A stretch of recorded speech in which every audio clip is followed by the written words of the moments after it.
Hello, and welcome to our monthly Technocracy Roundtable. Joining me very shortly will be my knights in shining armor who are with me to fight against the technocracy. And we are going to be discussing the Technocratic War on food tonight. So I have not caught all of the World Economic Forum and UN Davos symposiums that they've been doing, but I keep hearing that they have not been talking about eat the bugs. And don't be fooled that this is just because AI is taking center stage. And you will see through this discussion tonight. We'll get to some of them. I don't know how much. I've got quite a bit to cover, but I'm sure we'll touch on it at least a little bit. Some of these AI generated food companies, it's pretty crazy. Everything is really becoming completely synthetic. And there is a huge war on farming, on food, and of course, just on life, right? Because that is the true sustainability of life. There is even a company called Perfect Day, which we will get into. I'm going to play a video from that one because it's just too crazy. Anybody who remembers the book, Ira Levin's This Perfect Day, where there's that, supercomputer that controls the world and the whole world is one big family. It's essentially the noosphere, right? This hive mind. And of course, Chip discovers that, that everything's being controlled. Well, they have a company that's creating like this fermented fake food that's called Perfect Day. So you can't make this stuff up. But yeah, let's bring on our knights. But before we do, just a couple of housekeeping notes. We will be taking questions at the end, so just remember Q colon and then put your question. That'll make it easier for us to go through and find the question. And we do this monthly. So it's usually the third week, but next month, I believe we'll confirm, but I believe it's going to be February 25th. So mark your calendars for that. We don't have the topic yet, but I'm sure by the end of this we'll come up with something. So let's bring on all of the knights. Yaha! Here we are. Yes, yes. How is everyone? I guess we don't really need introductions, but I'll let everybody go around just very quickly and give a brief intro for those who are new to this Technocracy Roundtable. Let's start with you, Patrick.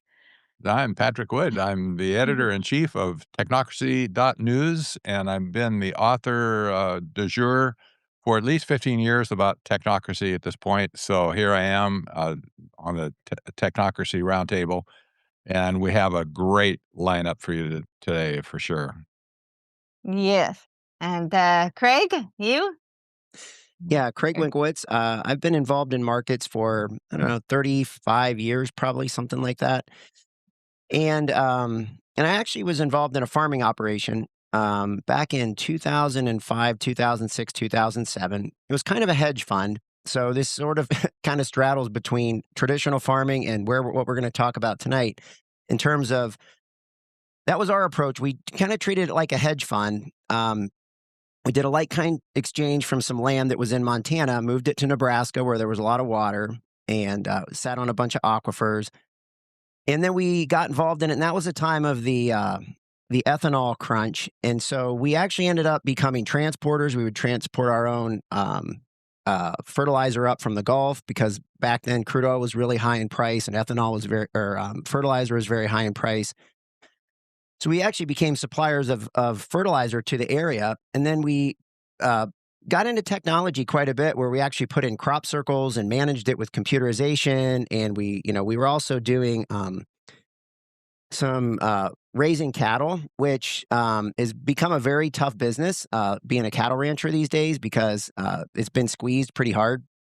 But we found a way to do it because we kind of vertically integrated everything. So we were doing some of this technology type of thing. We just didn't do the technocracy. We didn't have a bad angle on it. We were just trying to do farming in a different way. And so I do have a little bit of background on this. And I was the guy that was actually designing a lot of the models for this.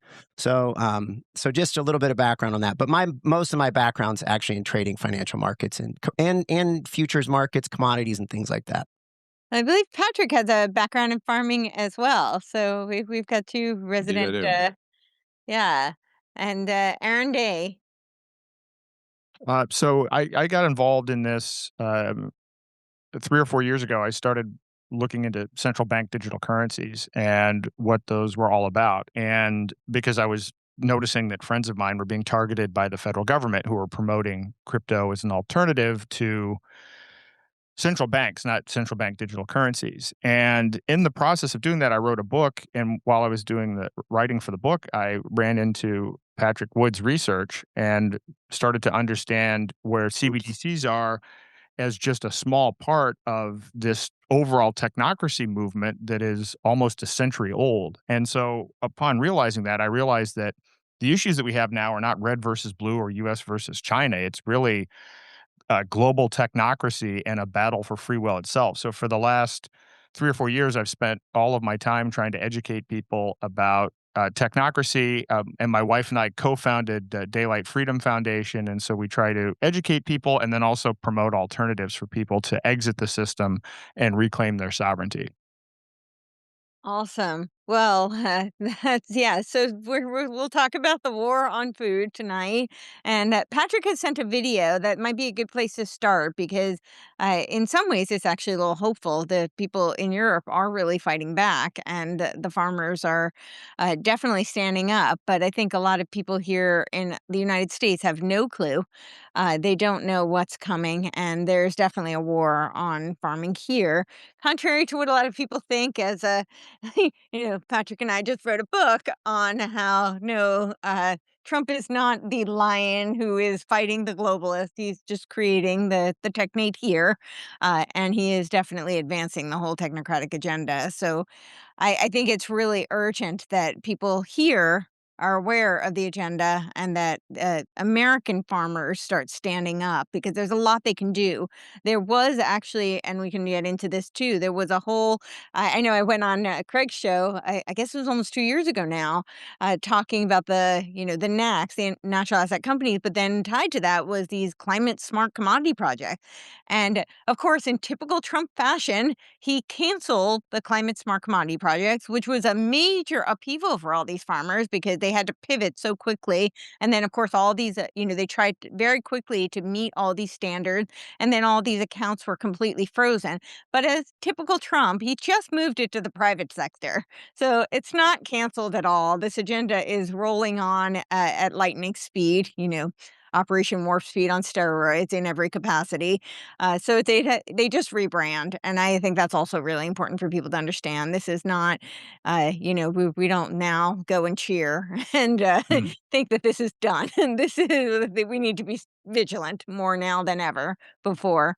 So maybe we'll start with playing this video, and we'll Yes, talk. indeed. Let me just Let Patrick talk. Yeah, give an intro. great. This first video was filmed 1 month ago. And anybody who's in Europe, especially, they know all of the protests that have been mounted for the last 5 years against the powers that be over there by the farmers in particular, driving their tractors and their harvesters and their livestock and so on to town to clog the streets and make their case because they're tired of being manipulated, yanked around, put out of business. Their land is being confiscated. I mean, all over the place. So we don't see these headlines in America, not often for sure, especially in the mainstream media. But I just want to show you this first video. It's just short, maybe 1.5 minutes long, and then we'll look at another one just yesterday. Let's play this. Brussels or bust. These French farmers woke up long before dawn to make it to the de facto capital of the European Union. Sporting signs of protest on their tractors, thousands converged on Brussels, many of them from neighboring France. Today, nothing much is working in agriculture. People have had it with the norms and restrictions. It's true, we're bringing a lot of determination to Brussels. We went to Paris 2 years ago. We blocked the roads. We thought we'd been heard, but not at all. Some of us are discouraged, others are angry. Certains se découragent, d'autres s'énervent. Met by police barricades, these agricultural workers have rolled into central Brussels for a multitude of reasons. First off, there's the Mercosur trade deal. With EU leaders meeting on it, it is in its final but increasingly tense phase of negotiations. Many farmers across EU nations fear that the free trade deal will give unfair advantages to South American countries. It's mixed feelings, a combination of anger and fear with anxiety, because we have no long-term vision, or even a short-term one. It's simple. Since 2024, we've been protesting, whether in France, Belgium, or other countries, and we haven't really made any significant progress. But today, we would like to be heard. For farmers protesting in Brussels, it's not just their struggling livelihoods, EU regulations, or the Mercosur trade deal. The culling of herds in France to stem outbreaks of lumpy skin disease among cattle has also spurred fury. Across the border in France, other blockades of roads have been happening for more than a week, namely in the southwest. The government has tried to quell the disruptions on highways by vowing to meet with farmer unions on Friday and by rolling out mass vaccination campaigns. But the ire against the government's handling of the disease, conjoined with struggling livelihoods and fears for their future under a South American trade deal, have brought anger to the streets of France. Ow. Wow. Okay. This is 30 days ago. Now we see what happened yesterday, and I think this is Brussels as well, but maybe in France. But play this next clip.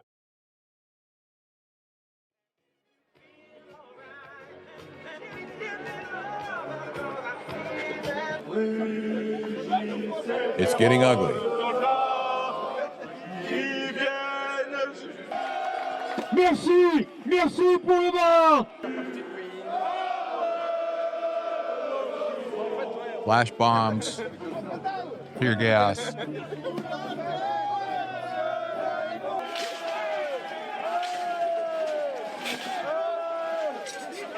They're pretty pissed.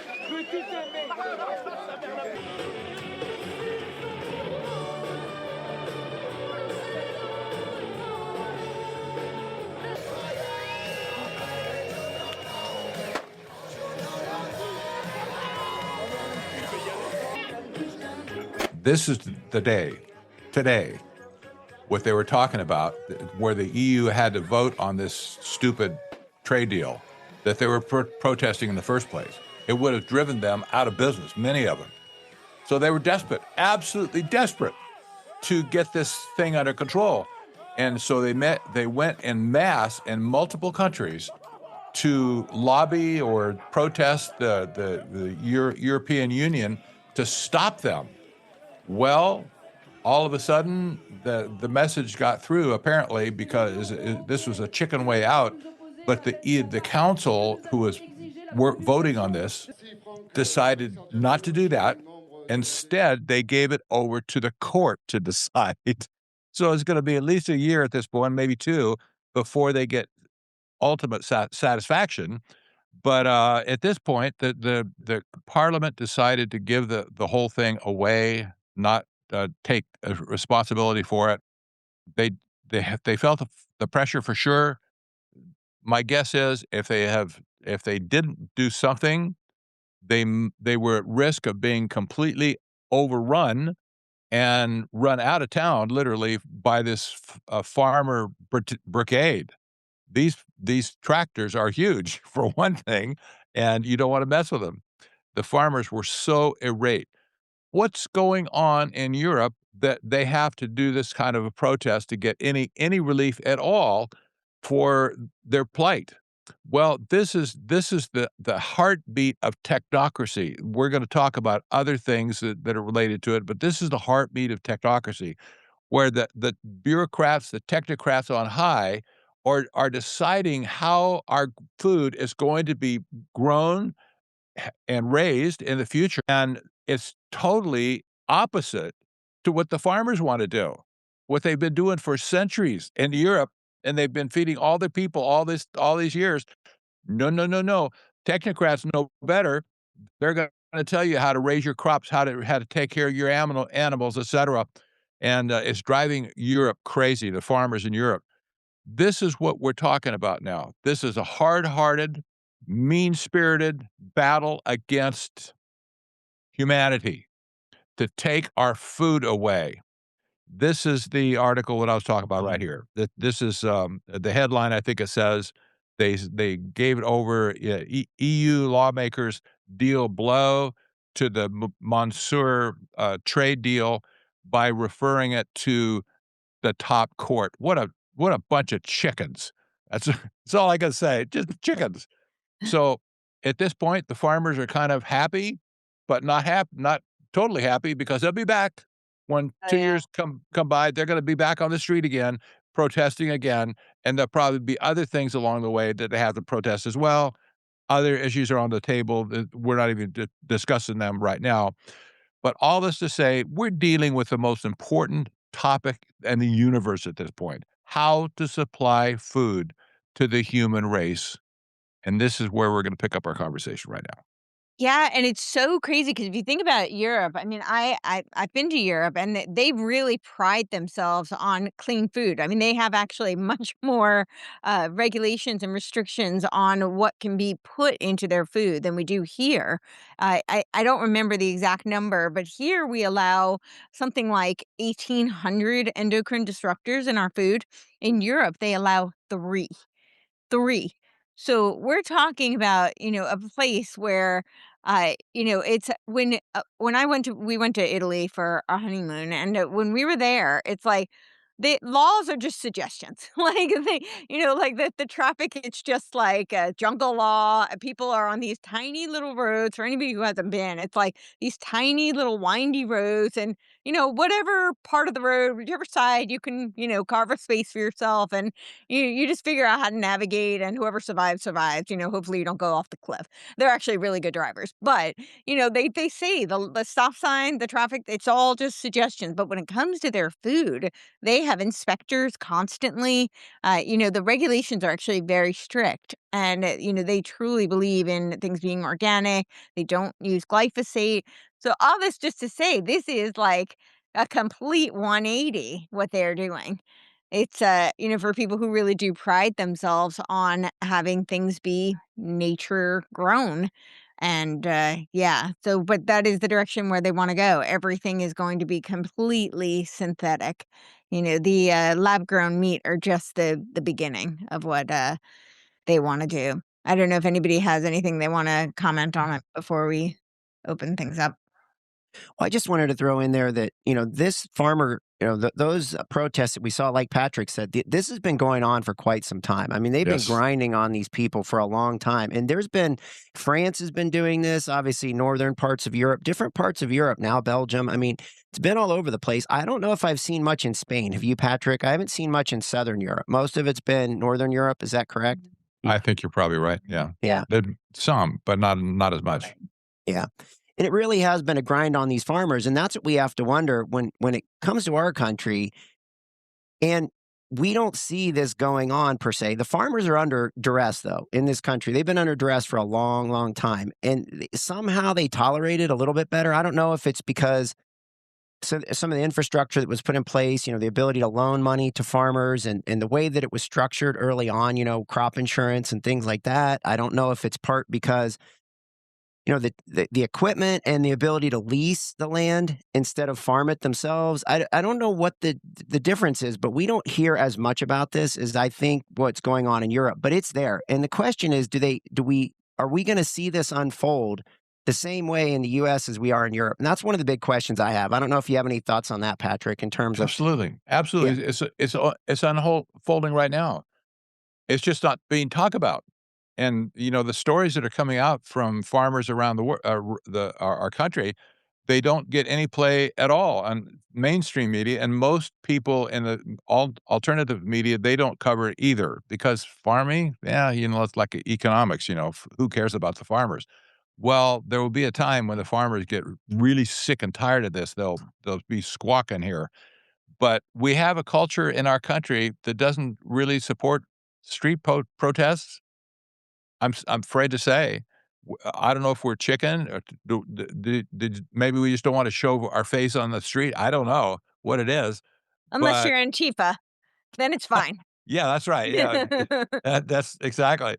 So, going forward, we're gonna see more of this pressure on the American farmer, and they're going out of business in droves right now across our country. It's been this year probably will bring a new record for farms closures in America. Family farms being tanked. Yeah, so that graphic that was up there is kind of a pretty good, overview of, I think, where things are going with the, technocratic, uh, Mhm. control over food. So they, a lot of, like I was saying, there were these climate smart commodity projects, and Trump did shut those down here in the United States. But really, the way everything is going is it's all about that. You can see this acronym in the middle. It's MRV, which is measurement, reporting, and verification. So this is how it all gets funneled into the corporation. And I don't know how many years ago it was, but Walmart did something called like a Gigatron, and it was like a yeah, I can pull that up, but it was essentially where the corporation sets the requirements so that and then everybody has to meet those metrics. So it's all about, right, that's how AI is going to be able to quantify everything. And this was actually the problem with the climate smart commodity projects initially, was that back in I think it was 2022 of September, they had presented like an ESG bill that these farmers had to meet. And the farmers didn't push back. As you said, Patrick, it's not like they stood up and did protest. But the reason why there was any kind of resistance was not because this is completely unconstitutional and it's going to completely, erode the entire farming industry. That wasn't why they stood up. They stood up because they had no way of meeting their ESG metrics. There was no way to quantify all of these various, carbon emissions, the greenhouse gas emissions the metrics that they had to meet. And so, don't worry, they had a solution, and that's where these climate smart commodity projects came into play. And they had all these companies like AgroSense, where they have all these meters that are measuring these greenhouse gas emissions. Yeah, this is the Gigatron with Walmart, and it's all about the sustainability hub. But they implemented all of these various tools for them to measure. And so now, of course, they shut those down, but now it's going to be done through these corporations, and it is all about achieving this net zero. They keep using we see this over and over again, the rebranding that I was talking about, but they keep using the term regenerative. Regenerative, when you think about farmers, used to mean like holistic, maybe permaculture. It was a truly natural kind of a organic, like in the real sense of the word, organic process. But now it just means that achieving your. It's all about carbon. It's if it's sustainable, that's the buzzword.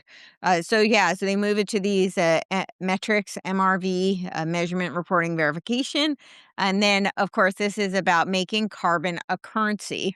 And this, is the whole playbook of the technocrats to make energy credits, right? So the carbon currency. And then the next part of it is the procurement mandates, which is the supply chain standards, which is what Walmart was doing with their Gigatron access gates. And then, of course, how are they going to uh, do this? Because real farming is messy, and you have biology, and it's not always predictable. So they're going to have these industrial foods, which are literally AI created, and they're using precision fermentation, which is crazy. We can get into that in a little bit. That's part of what Perfect Day is doing. Cultivated meat, which I'm sure most people are familiar with, these lab grown meats, the Beyond Meat, and then low emission inputs is the other ones. And then from there, they had um, the regenerative mutation under there, carbon storage, carbon sequestration, and the various MRV targets. So Hmm. yeah. Do you wanna Let's set the baseline. Mhm. All seeds at this point have been engineered, biologically, genetically engineered, mostly by Monsanto, but others, minor companies as well. So the seed stock of the world that grows most of our crops like that are already modified in some way. And then we have all the animal life, like the chickens, the turkeys, the fish, the sheep. Not so much sheep, but maybe the cattle for sure. All the animals have been genetically modified at some point as well, So this is the baseline for where we're starting. There's been a huge program of genetic modification under their belt, and they have the intent to continue this genetic modification going forward to just literally change the nature of food itself. So we're going to talk about some advanced things, advanced scientific whatever going on, probably blow your mind, but this is the baseline, and everybody has experience, I'm sure, with GMO stuff in the store now. It's all over the place. GMO animals, the farm-raised fish, all of that stuff is genetically modified at this point. So, wow, we're on a wild ride. Yes. I do have a 3-minute video on Project Gigaton if anybody do you wanna play that? It's 3 Sure. min okay. You don't have it? Okay. Let me see. Uh, is me are you able to play it? Okay. We'll keep going. But it was an enormous project. It started in 2017, and it's, about reducing they want to cut or avoid 1 billion metric tons, a gigaton, that's what a gigaton is, of greenhouse gas emissions from its global supply chain by 2030, engaging suppliers, NGOs, stakeholders to improve sustainability across 6 areas: energy, waste, packaging, transportation, nature, and product use and design. The project successfully met its ambitious goal in early 2024, years ahead of schedule, by working with suppliers on practical solutions like energy efficiency, renewable energy, and waste reduction. So that was their goal, was to reach this 1 gigaton. I didn't even know that's what a gigaton is. It's a billion metric tons. So yeah, here's the 3-minute video. So, okay. Well, while they're playing, yeah, so it started in 2017. They invited a bunch of suppliers to join the sustainability effort. We went through the pillars, and yeah, so it's mostly done through the supply chain, which is just really interesting because that's what, I think that's what Trump's new initiative is going to be with this. I forgot what it's called. It's like PMS is the new name. Let me see if I can find it. It's their policy shift while we're working on getting that pulled up.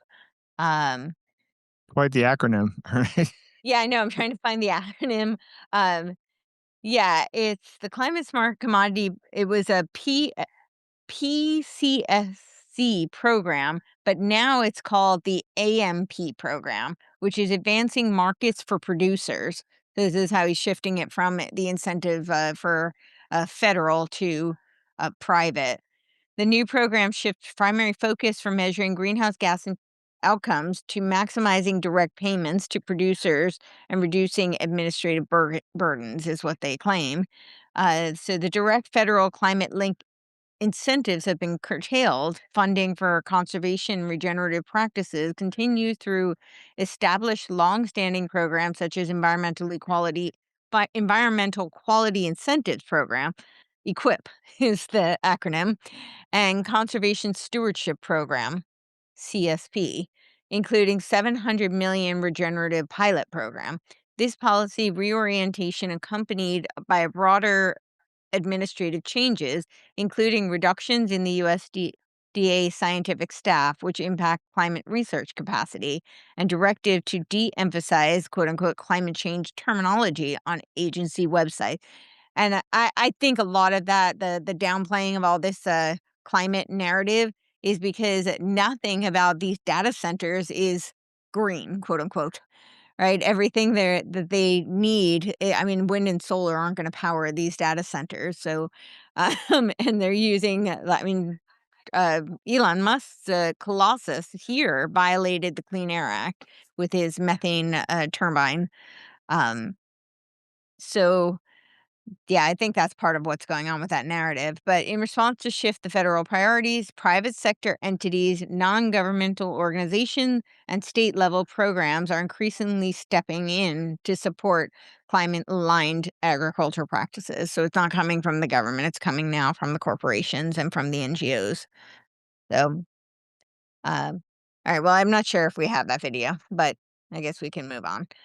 Uh, Well, this program covers 5,900 suppliers and 75% of overall U.S. product sales. That's how massive Walmart is, and that's how yeah, massive the reach of this program is.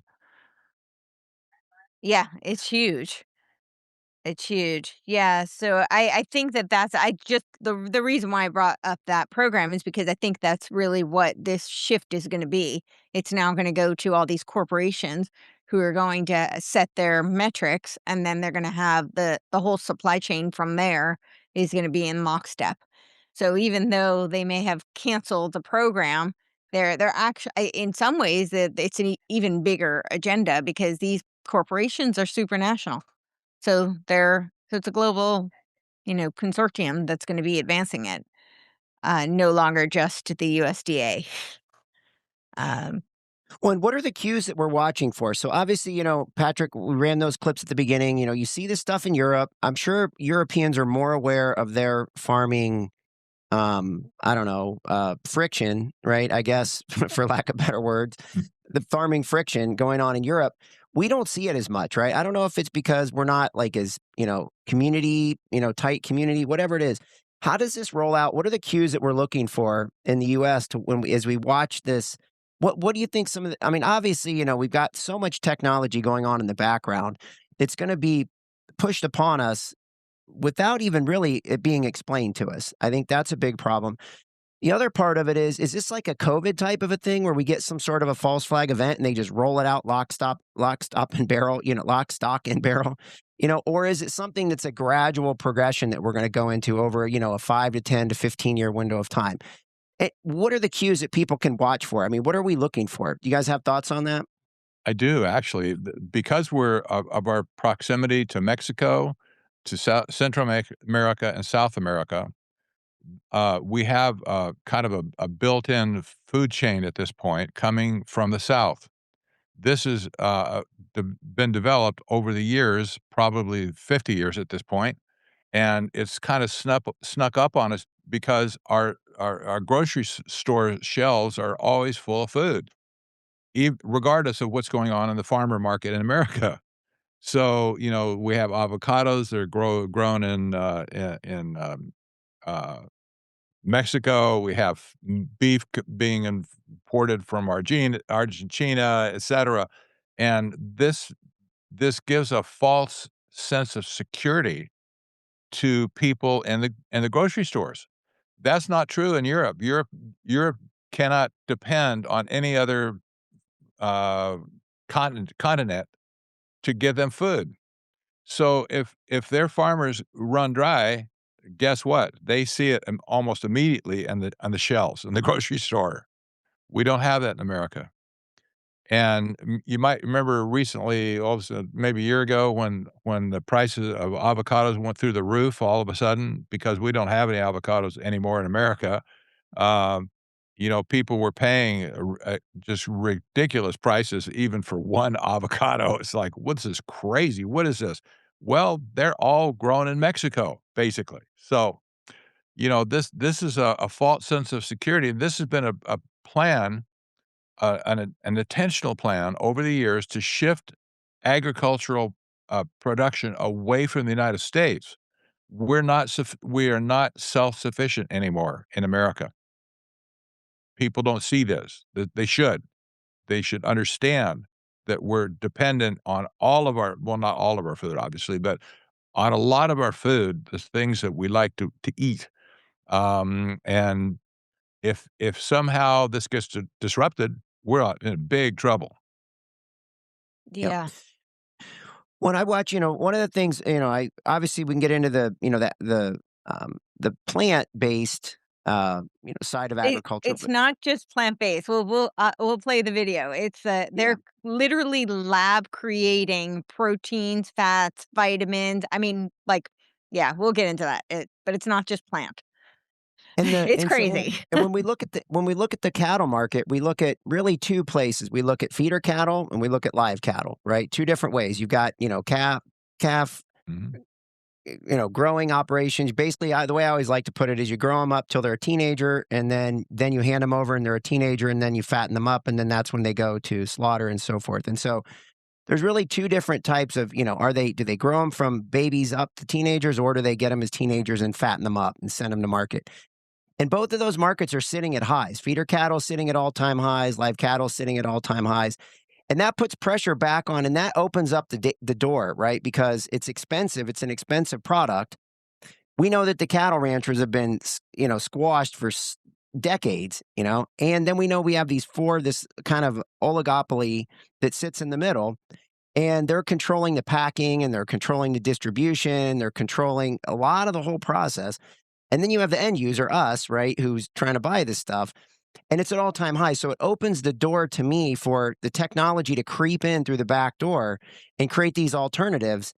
And all of a sudden, then we don't have a choice. That's what I'm afraid of is this a progression that we're going to watch over time, or is this something where we sort of fall off a cliff? And it's like, well, sorry, guys, no more feeder cattle, no more live cattle.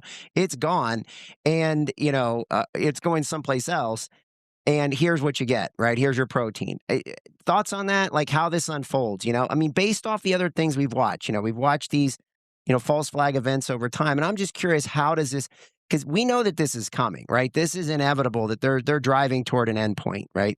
And so how does this roll out? Thoughts on that? Yeah, I mean, I have some. I mean, it does look like as Patrick was saying, everything is already genetically modified. Not everything, but almost everything. And most things have become already industrialized, right? People are used to, especially in this country, people are used to going into the stores and buying. Most of what people buy is not fresh produce. They're buying these packaged kinds of, it's synthetic. It's not real food.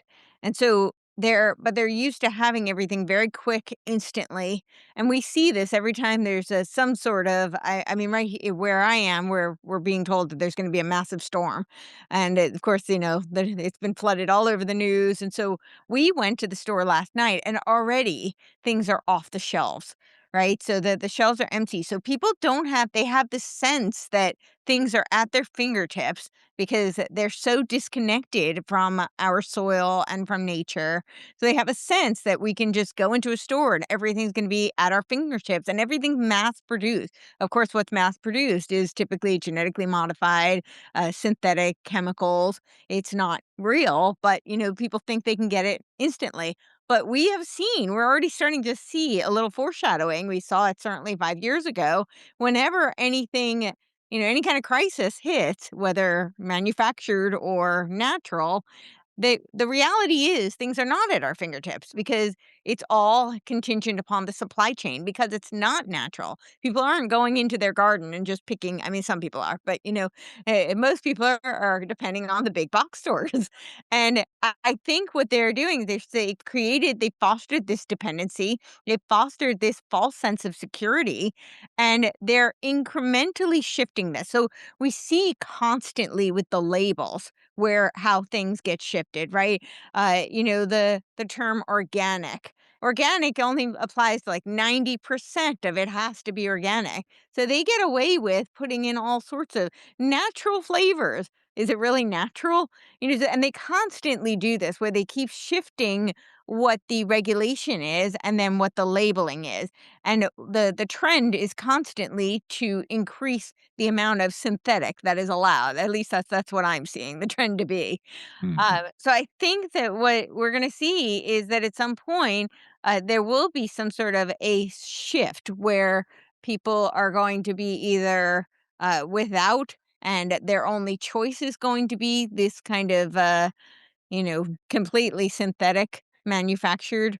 And I'll play the video from at least the perfect Mm, day because mm, it's what they're doing is not just, a lot like Beyond Meat is meat, quote unquote, from plants. But they try to make it taste like beef or whatever it may be. What they're doing now, and these companies are actually not that new. They've been working on this for a very long time. So we talked, was it the last episode or the one before when we did the medical, we were talking about how they're collecting all this genomic data on us. Well, they're also collecting, our biome data, our biometric data, not just biometric, but biome. So there's a company called Biome, which is probably the most popular one. That's the most well known, where they actually take your RNA from your gut. And now they're trying to sync this up with something called uh, precision fermentation. And precision fermentation is where they take, like, typically when you think of fermentation, this is since the Stone Age, is a very natural process. You may have yeast, you add sugar to it, and, it morphs and it does its thing and it ferments. We have all these foods like cheese is fermented, kimchi, things we're very familiar with, kombucha, that's natural fermentation. What they are doing now is they're taking a molecule, and then it's something completely that it does not come from a cow. It does not come from the ground, and they're fermenting it, but they're fermenting it using code to make it, and they claim it's the same molecular structure as milk, but it never came from a cow. It is completely synthetic. And they're using AI to do it because if they were to let science do its thing, then it would be, unpredictable. They need to be able to predict and to scale and control it. So that's really where they're going. And in terms of will it happen overnight or not, I think we're seeing it happen incrementally. That's typically what they do, with the genetic modification and with the regulations and how they keep shifting it. But they might, voice some sort of a crisis where then they overnight shift everything. I don't know. To your point, Craig, about cattle prices and so on, you're absolutely right. The price of cattle and beef is going through the roof. I don't want anybody to think that the farmer's getting rich off of this or the rancher's getting rich, because what's happened there's been a war on beef. If you never saw this coming, there's been an intentional war against beef in particular, to remove it as a source of protein everywhere in the world, but in America especially. So what's happened over the last several years, the herd of cattle in America has gone down, down, down. This is how the ranchers make their money. Down, down, down to right now, it's at a 45-year low. The cattle population in America at a 45-year low, and the beef, the cow herd that produces all of the young ones, right? It's dating back to before, data was collected starting in 1965. At this point, the calf herd has been decimated, and then all of a sudden, well, the farmers have to ranchers have to make do with the animals that they have, that they're back at 1970 levels at this point. They can't make any money at all, so all of a sudden, the price of beef goes through the roof, and here you go. Uh, the ranchers aren't making money at this point because they can't reproduce fast enough to build the herd up. That's a multi-year process to build a herd from, 1,000,000 to 2,000,000, or for instance. And so the ranchers are screaming bloody murder at this point. They're not getting the windfall fall of the beef prices. So we substitute other beef coming from Canada, Mexico, you name it, Argentina, Brazil, doesn't matter. And we have some sense of, well, I could get a steak still in the supermarket. Where was that steak made, my friend? It wasn't growing here, chances are. So I'm just saying, if when you look at the metrics of what's going on, our beef industry is in shambles right now because of the high prices. Yeah. When So it should be. Oh, I'm sorry. Go ahead, Aaron. I was just going to say one because this is a recurring theme that keeps on coming up with what's happening politically, which is you have Maha going out and saying, "Oh, we're all going to have Whole Foods now, and we've inverted the food pyramid, and then you have Trump acting like he's this pro-populist, pro-farmer president. But in reality, his tariffs have absolutely destroyed farmers. Most of these bankruptcies that are happening right now are small farmers, and they're the ones that have been disproportionately impacted by this. And then when you actually dig into the subsidies, the $12 billion or whatever in farm subsidies, those have gone to large corporations as well. And then you have Trump supporting Bayer and for Roundup and Monsanto in the Supreme Court case. So, I don't put Trump in this 5D chess category. I put him more simply in the, if there's a crisis, he's going to side with the large corporations. But a lot of people continue to get fooled by the Maha. The Maha rhetoric is not policy. The Maha rhetoric, the opposite of what Maha says, is actually what is policy, and that has a big impact on the food supply. Yeah. Well, I mean, I keep bringing up that RFK was a partner in Vantage Point Capital, which is, the exoteric messaging is all about like environmentalism and clean energy, but they have all of these partnerships and these ancillary projects that are all about emerging technologies and essentially biodigital conversions, biotech type of technology. So when he says that MABA, Make America Biotech Accelerate, is the huge component of MAHA, and he says that every American has to be equipped with a wearable by the end of 2026. I think that it's worth noting that he has a very strong financial investment in the Internet of Things, the Internet of Everything, the Internet of Bodies, and this biodigital convergence agenda. I don't think you can separate the two, and the policy obviously is downstream from it. And I think that, again, to your point, Craig, I think part of what's going to happen is all of these regulatory infrastructures are shifting us towards this synthetic, you know, agriculture, synthetic food agenda. Another one of them is it's the science-backed targets initiative, and this was 2022. And of course, again, it's because if everything has to be tracked and measurable, then the only way to do it is to make it synthetic, make it biology doesn't work that way. So that's going to be, I think, part of it's going to be through regulation. So yeah.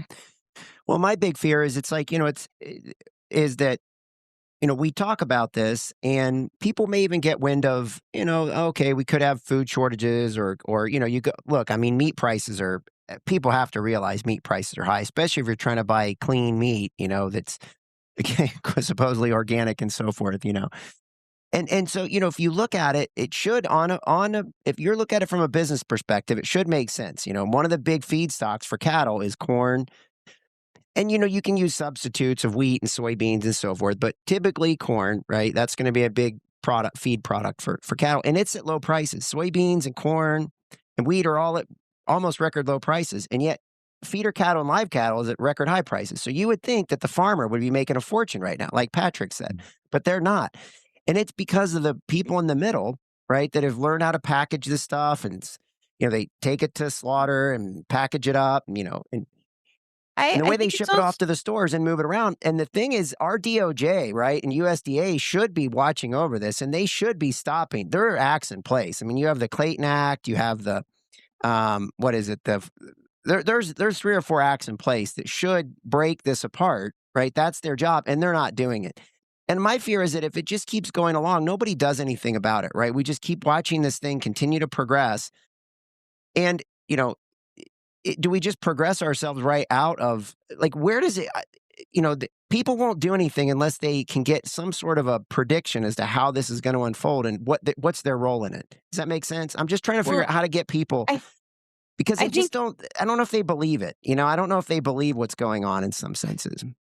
Well, I think it's also when you're talking about these prices, it's also because of the subsidies, right? There was part of the Climate Smart Commodity Project was $90 million to the Iowa Soybean Corporation. It was $41 million to Farm Journal, which I can only imagine is for propaganda. I don't know what else they needed to subsidize Farm Journal for. But I think that, right, because when you bring up RFK Jr. and the whole SNAP program where he was talking about how they were going to ban soda. And of course, people were cheering this on. They're saying how, like, this is great. The underprivileged are now going to be steered towards healthier choices. But really, that was all about a technocratic blueprint to be able to monitor them. It wasn't about them getting healthier choices. And it just advances this narrative that somehow real food is somehow more expensive. It's not more expensive because it's actually more expensive. It's more expensive because all this fake stuff is being subsidized. I mean, it's not more expensive to take, like, a coconut and press it and make oil. Coconut's pretty abundant. It's the reason why canola oil is so much cheaper is because the government is subsidizing it. They're getting all these mega corporations are being incentivized to use that. It's not because it's actually cheaper. So I think that's a huge component in this price gouging that we can't ignore, is that it's because they're incentivizing the fake stuff. So, yeah, as far as how to get people to see what's going on, I don't know other than to show them where this is going. But You know. Well, and I have to add, just because this is my kind of hyper-focused lens, but we now Yeah. have the Clarity Act and the Digital Assets Bill that's coming through the Senate, and so what that means to me is, I mean, we're talking about agricultural products, which are commodities, and you're going to have enhanced, power by the CFTC, which means now agriculture and the supply chain will be tokenized. And now you can add smart contracts. So for things like ESG, that makes it a lot easier to implement a technocratic agenda once things are centrally tokenized through this mechanism. And I won't go into all the detail now, but there's nothing good about the way that they're approaching it, because they are putting uh, the control into the hands of the large industry players and the revolving door from the CFTC and the SEC. And so I think that will play here. You don't see people talking about that side of it too much, but I think that is the key to the control system for all of this. Yeah, I think that whole the EFTs, the SNAP, that was like a testing ground for it. Because once it's tokenized, you can watch everything they do, and then of course you can also nudge them. Right, you can create like this cybernetic feedback loops where they get rewarded with for certain behaviors, and they get penalized for other behavior. And imagine you attach that to a wearable, for instance.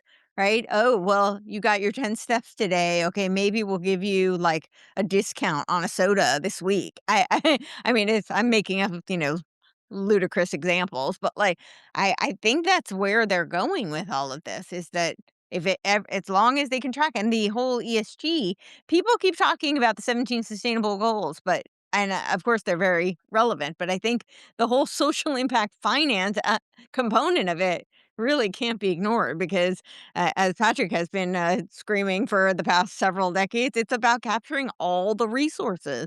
How are they going to do that? They're going to do that by being able to track everything and incentivize people, and where you're just the human capital that's building the data pool for them. It's the datification of everything. And I don't think the food industry is any different. Well, Good old Howard Scott from 1930s. He was the head of the technocracy movement at Columbia University. He wasn't a professor. They kicked him out for it, by the way, when they found he was a fraud. But nevertheless, he was a guy that incorporated Technocracy Inc. that went on to raise a ruckus in Canada. And his attitude about agriculture, this has been around for almost 100 years now. Listen to his rationale. Howard Scott described agriculture as a problem of designing large-scale, high-speed, mechanistic food production far beyond, quote, "human toil and hand tools," arguing that technical organization, not labor value or politics, should govern farming. Then it goes on to say, technocrats emphasized that in older agrarian societies, about 93% of total energy went into sustenance, while in modern and industrial North American only did about 7% versus 93%, using this to argue that the system now had more than enough capacity to feed the population if properly organized. See, the focus was on energy. Well, because we're wasting all this energy sustaining the farmers in the first place, that's stupid. Just take it all away and mechanize everything and put it all under the technocratic management philosophy. Yeah. And here we are today. How come we're talking about the same things 100 years later? Basically, it's the same thing today. Yeah. Efficiency. And, supranational or super, uh, uh, the organization coming from on high from people who never probably walked a farm in their life. Yeah. Yep. Exactly. When Yeah, I there's think sorry. When Go I on. think that makes the point, what Aaron said and what you're talking about, you guys are all talking about is, the people in this country are very price sensitive, right? We've been trained, $4.99, $9.99, right? Everybody's always looking for, so they don't really change behavior until the price changes, And so if we think about this in terms of the tokenization, you can price subsidize like Courtney's talking about for a while and keep things price, comfortable for people. They don't do anything. They don't make any change. Then in comes a tokenization. And all of a sudden, the whole ground has been shifted. The whole foundation underneath you has been shifted. And they have the full control mechanism that at some point you do go off that cliff and now you have no control because then they're going to sell you on the idea, like Elon Musk is trying to sell us on the idea of this is sort of falls into universal basic income. Don't worry, we're going to feed you, right? We're going to feed you. Don't worry. Not only that, we're going to feed you everything you want, right? We're not just going to give you universal basic income. We're going to give you high universal basic income. And this is another form of it, right? Food is another form of, being, receiving money or whatever it may be, right?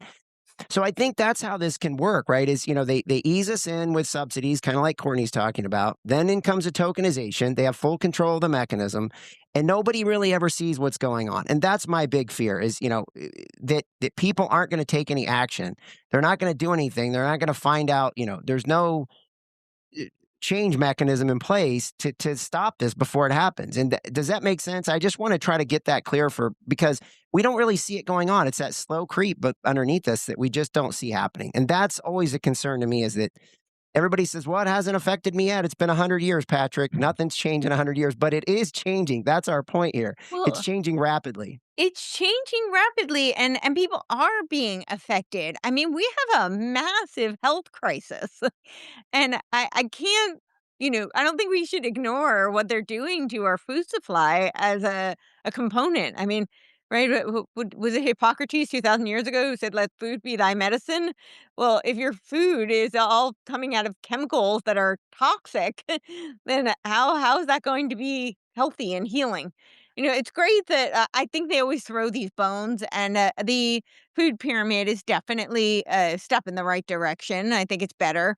It's not perfect. It's far from perfect. And on there, they actually talk about synthetic meats. They talk about like very hyper processed meats, which is, of course, where everything is going. So, they do, like you said, it's a slow creep. It's incrementalism. But I think that to say that we haven't been impacted by it. I mean, wasn't there the huge lawsuit with Monsanto? We know that glyphosate causes cancer. It's just they have a complete monopoly, and it's a monopoly not just on the products, but on the farm because you can't control the air. Like almost so much of I'm always looking for organic things, and most of the things from California are not organic. I mean, there's some, and I think it's actually because the air has been so polluted with glyphosate that they can't actually call it or they can't call it organic because they share air with those crops. So But yeah, I just to say that we haven't been impacted by it. I mean, we absolutely have, and I don't know how they think. I don't think I'm being kind of facetious when I say this, but I was going to say like I don't know how they think that humans are going to survive on these completely synthetic foods that they're creating. But they're not really concerned about that because they're moving towards a transhuman and ultimately a post-human world. I mean, these tech bros do talk about post-humanism, and they talk about it as a positive thing. This is the next stage of evolution. Of course, they're going to be immortal and live forever. They're not going anywhere. They think they're going to be here for forever. But the rest of us, we're just going to merge with machines and then eventually cease to be, I guess, which is they think better for the planet, I guess. So, but yeah, I think there's going to be a lot more consequences as they move into this. So, The post-human world will eat post-human food. yeah. What does that Yeah. mean? Here we go. Yeah, should we play this video on the perfect day? Because they Yes. don't say too much about about what they're actually doing, but if you know the story of this perfect day, it's almost like they took just a page out of that playbook. So, yeah, if we have that, we'll play this. A day that begins like any other day can be the day that changes everything. The day when a glass of milk becomes a promise to the planet. A scoop of ice cream becomes a portal to a new way of thinking. This day is the start of a sea change. To change the way we live for the better. To create change that we can all see. We're rethinking our routines and redesigning our favorite foods by partnering with nature to shape a future we all need. It all starts with creating foods that make humankind more human and more kind. Because when simple choices alter our big picture, we see change in a new way. We see the possibility in everything. Today is the day we see everything fall into place. And a day like any other day becomes perfect. Perfect day, a kinder, greener way to make the foods we love. I think I'm going to be sick. Yeah. It's pro-firm. Yeah, so this is but it's this fermentation process where they say they started with whey protein. So that's and it was over a decade ago. So this isn't actually new. They've really, I don't want to say perfected, but it's quite refined, their whole process. They say ProFerm it's a superior whey protein that can deliver powerful benefits in many applications when used as an ingredient. Swap out your current whey protein for ProFerm or blend it in for superior functionality, nutrition, and sustainability. It's sustainably sourced, environmentally friendly, and it offers higher BCAAs than any other whey protein on the market. It has clean flavor in application and clear in solution. So, of course, this is all targeting the net zero agenda. And they're using precision fermentation to make a kinder, greener future a reality. But this is literally like out of a lab. And it's all using code in order to create these proteins. They're not just doing it with protein; they're doing it with vitamins, with fats. They're just trying to make from scratch from a lab using AI to me, yeah, it's Soylent Green. I mean, that's what they're literally just manufacturing. So there's no cows involved. There's nothing natural involved. They're literally just using AI and science to generate these foods that they claim are molecularly akin. But I don't know how I don't know what the ramifications of this will be. I mean, if people are actually eating this. You have to figure it have to change our not genetic structure, but it has to be changing humanity somehow. Yes. We have the same thing in milk. Milk is being completely reconstructed in a laboratory. There's no animal protein at all. They're doing the same thing with beef or meat in general. With Beyond Meat, for instance, there's competitors as well. Right. This all grown in a laboratory where they're figuring, on the screen using AI what the best way to make this stuff. And they once they got it perfected, for instance, in the case of milk, fake milk, they can produce this by the gajillion tons if they wanted to. Yes. Here, the poor cows out in the field, they're gonna be really full of I've milk. actually now I'm looking this up. I realize I've had some of this. I'm now looking at the products that this is in, and so I need to alert family members. And Eileen, so Nick's ice cream. It's the sugar-free ice cream. It has this in here. So I didn't actually realize all of the products that have this perfect day protein. So Brave Robot, Bored Cow, Strive Nutrition, Nick's. Yeah. All right. Well, this is alarming.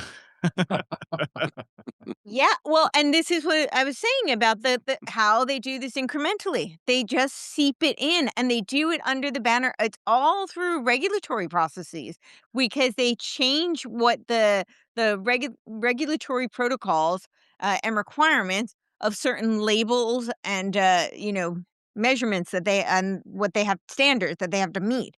Right. So I gave the example of organic, and it shifts over time. And so it doesn't, or natural ingredients, whatever it is, they keep changing. I forgot because they keep changing so many of these, but like what it once was, and then they changed the term. And so it's like bioengineered. Doesn't mean that it's no, it means it's synthetic. And they have these different labels. And when you read it on your, whatever food packaging, I think this is part of how they do it. So they creep these things in slowly, and that's certainly not the only company. I mean, there's like Avicii, there's one out of Israel that's doing meat. There's a Arsenal BioYards. Cauldron is another really big one. They're doing, they call it hyper fermentation.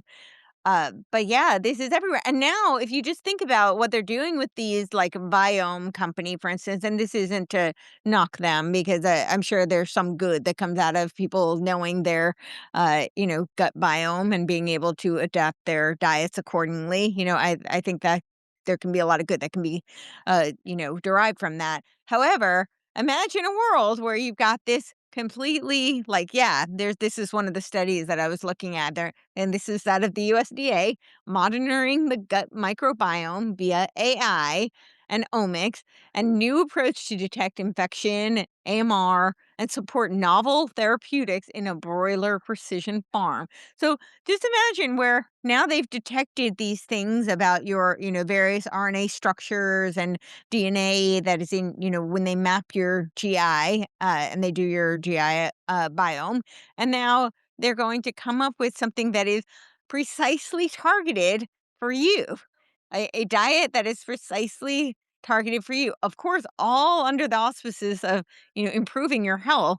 When it's just like the injections, they're going to give you some sort of an mRNA shot that's tailored just for you. This precision AI medicine. Well, now they're going to do the same thing with precision AI farming and precision AI food, where you will have your own diet that is tailored to your gut biome or whatever testing they've done, except that it's all synthetic. It's made out of this precision fermented, yeah, Well, stuff. this is a scary thought. They were able to get away with this because the USDA has a GRAS, generally recognized as safe pathway. So all they had to do was basically provide a self affirmation versus a quote expert panel that they convened themselves. So that's how this kind of stuff gets into the food supply. Yep. This is insane. Yeah, it's through the regulatory infrastructure. Yep. Yep. This has been a lie at the FDA for years and years and years. This goes back probably to the mid-90s at least, where Back they to start. Rockefeller, right? I mean, isn't Pardon? this Yeah, really that's just right. an advanced Yeah, Rockefeller Rockefeller. system, really? Yep. So Yep. when they said, "Well, it's just like food," that's all it took at that point. It's just like the real thing. You'll see, it's just not substantially different. And they sold this as a just in my opinion, as a total con to get their products to market. and nobody challenged it. Otherwise, nobody challenged it. And when all that stuff went, it was behind everybody's back, put it that way. Nobody had a clue that that's what they did. That's how they passed it in the first place. So when people got sick, for instance, eating corn chips from Monsanto seed, everybody freaked out. "What's this? How come," they said it's good as gold for just like the old corn chips we used to eat, but now I'm doubling over and falling on the ground on the ground and pooping all over the place. What's going on here? Well, the truth came out eventually, but now it's been hidden again, and you're right, just the same stuff going on at the FDA. So they did, Rockefeller did, they recently did a documentary on it, on this Food 2050. So I've been talking about something called Food Nerve. I think they've scrubbed it because I can't find it anywhere. And they seem to have done a rebrand and they're just calling it like the Food Initiative 2050. And of course, when you look into this, it sounds great. Like they're talking about being able to feed everybody. This was the documentary on the 2050 agenda.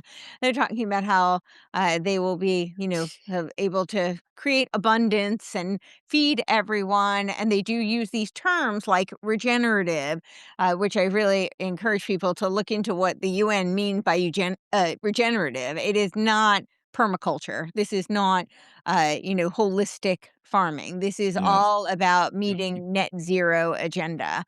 Um, so this is but the Food Nerve was actually all about synthetic food, You and I'm sure that's what this Rockefeller initiative is. They've just rebranded it to make it more palatable because people have caught on. you know, there's a theme in the United Nations. There's people that actually believe this, that carbon dioxide is not needed for food. It's literally the life molecule. Like anybody It who took is. third grade science, like should know this. This Yeah. this this is why they're pumping they're sequestering CO2 out of the atmosphere, putting it in pipes and and going underground with these pipes to bury it in another state even in the ground. CO2. Thinking, "What are you thinking here? What We'll have to get rid of the CO2. We don't want that evil gas in the atmosphere." That's so crazy. This is a program of the United Nations in the first place. We have to get rid of CO2, the food of life for plants. But it's perfectly fine for, Elon to use methane turbines, for his, Colossus. That's Yeah, not a problem. So, I know. yeah, the hypocrisy is, definitely alive and well. Uh, Well, yeah, I wish you would do more at this point because we need the methane the be broken down into CO2 eventually, and we need to get to enrich the air so crops can grow better than they do today. yeah. When I was a young guy in Northern California, that was a place where they invented the hot house for these huge, 100-yard long dome-shaped buildings that had a transparent roof, and they could grow stuff in, soil and water as well in these hot houses. The first thing they did and they were huge. I remember it as a young guy just absolutely amazed at these things. And the first thing they did when they were getting ready to plant, they had all the soil in there and maybe some stuff they grew in the water, but nevertheless, they had the fertilizers, machines set up to distribute the fertilizer to the plant and the water, etcetera. The first thing they did before they started growing was they put a CO2 concentrator at the head of that huge building, and they enriched the percentage of CO2 in the building, and all of a sudden, boom, tomatoes came out unbelievable. They were huge, and I remember seeing some of them. We never grew them that big in our own fields, but they could grow them because the CO2 was enriched and nobody ever died. The people that tended those gardens never died. Nobody keeled over the gas killing them or something crazy. But this shows you just how stupid people are today and disingenuous, especially at the United Nations. They don't have a clue what they're talking about. They really don't know that CO2 or carbon is the life molecule that makes life possible on planet Earth. Yeah, I mean, do they really not know, or is it just like insane hypocrisy? I feel like they I have think to they're know. just ripping Everybody us who goes to off. Davos is uh they're they're certainly not they're not minimizing their greenhouse gas emissions. So Well, I have video footage of Brian Moynihan, the CEO of Bank of America, and Larry Fink. Obviously, we know him, the head of BlackRock. But this was, probably pre-COVID, I would say, right before COVID came along. And they were both saying that they thought we could run the U.S. balance sheet up to 70 trillion in debt with the idea that if we don't do it, no one else is going to clean the world's air up and all this other stuff. So it was clearly a chance to rip us off. I mean, it was clearly a chance, because I always like to show the assets equal liabilities plus owner's equity. So what they were going to do is leave us with all the liabilities, take all the owner's equity, right, and essentially leave us with all the debt and say, but it balances out. See, assets equal liabilities plus owner's equity. Now I know that's not what they were going to say, but generally that's how they were going to sell it to us. They were going to rip us off with all this stuff and take all the money, take all the assets. Again, tokenization. It's the same thing they're doing right now. They're trying to steal everything. And they give us this scam, and they got to get a couple minions at the United Nations to run this little pet project for a couple $1 billion. Here, you guys go play around with these Tinker toys while we're running off with trillions and trillions and trillions of dollars over here. That's the way I look at it. That's how I think it goes on. I think they know that CO2, but I just think they know that there's $35 trillion sitting waiting in the wings if they can get, what's her name, the little girl that sails on the boat to the, what's her name? Greta Thunberg. Greta. Thunberg, yeah. They can get Greta to sell it, then it's good. Yeah. Well, I mean, I'm sure there are a lot of people who work in the UN who may have bought the narrative hook, line, and sinker. But I agree with you. I think the Larry Finks of the world are fully aware that You would have to think so, and we know Larry Fink, who's now the co-director of the World Economic Forum.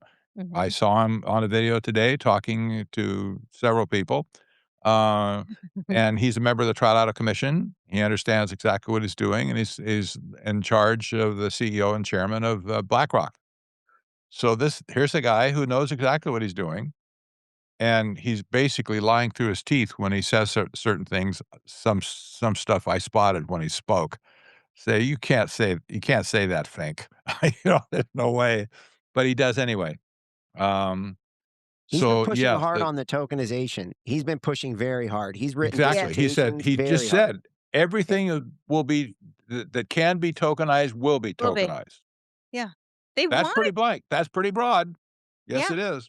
They really wanna create, like, a gamified society. I mean, I keep saying it, and when I use these terms, I know it sounds abstract, but this is actually what these, top scientists, these are the terms they're using. They're talking about socio-technical, cyber-physical, cybernetic organism. That is what they're talking about. Those are the Mm. terms. So socio-technical, this came out of Tavistock. But I mean, it's not that complicated. I mean, all the social media is socio-technical system. That's what it is, right?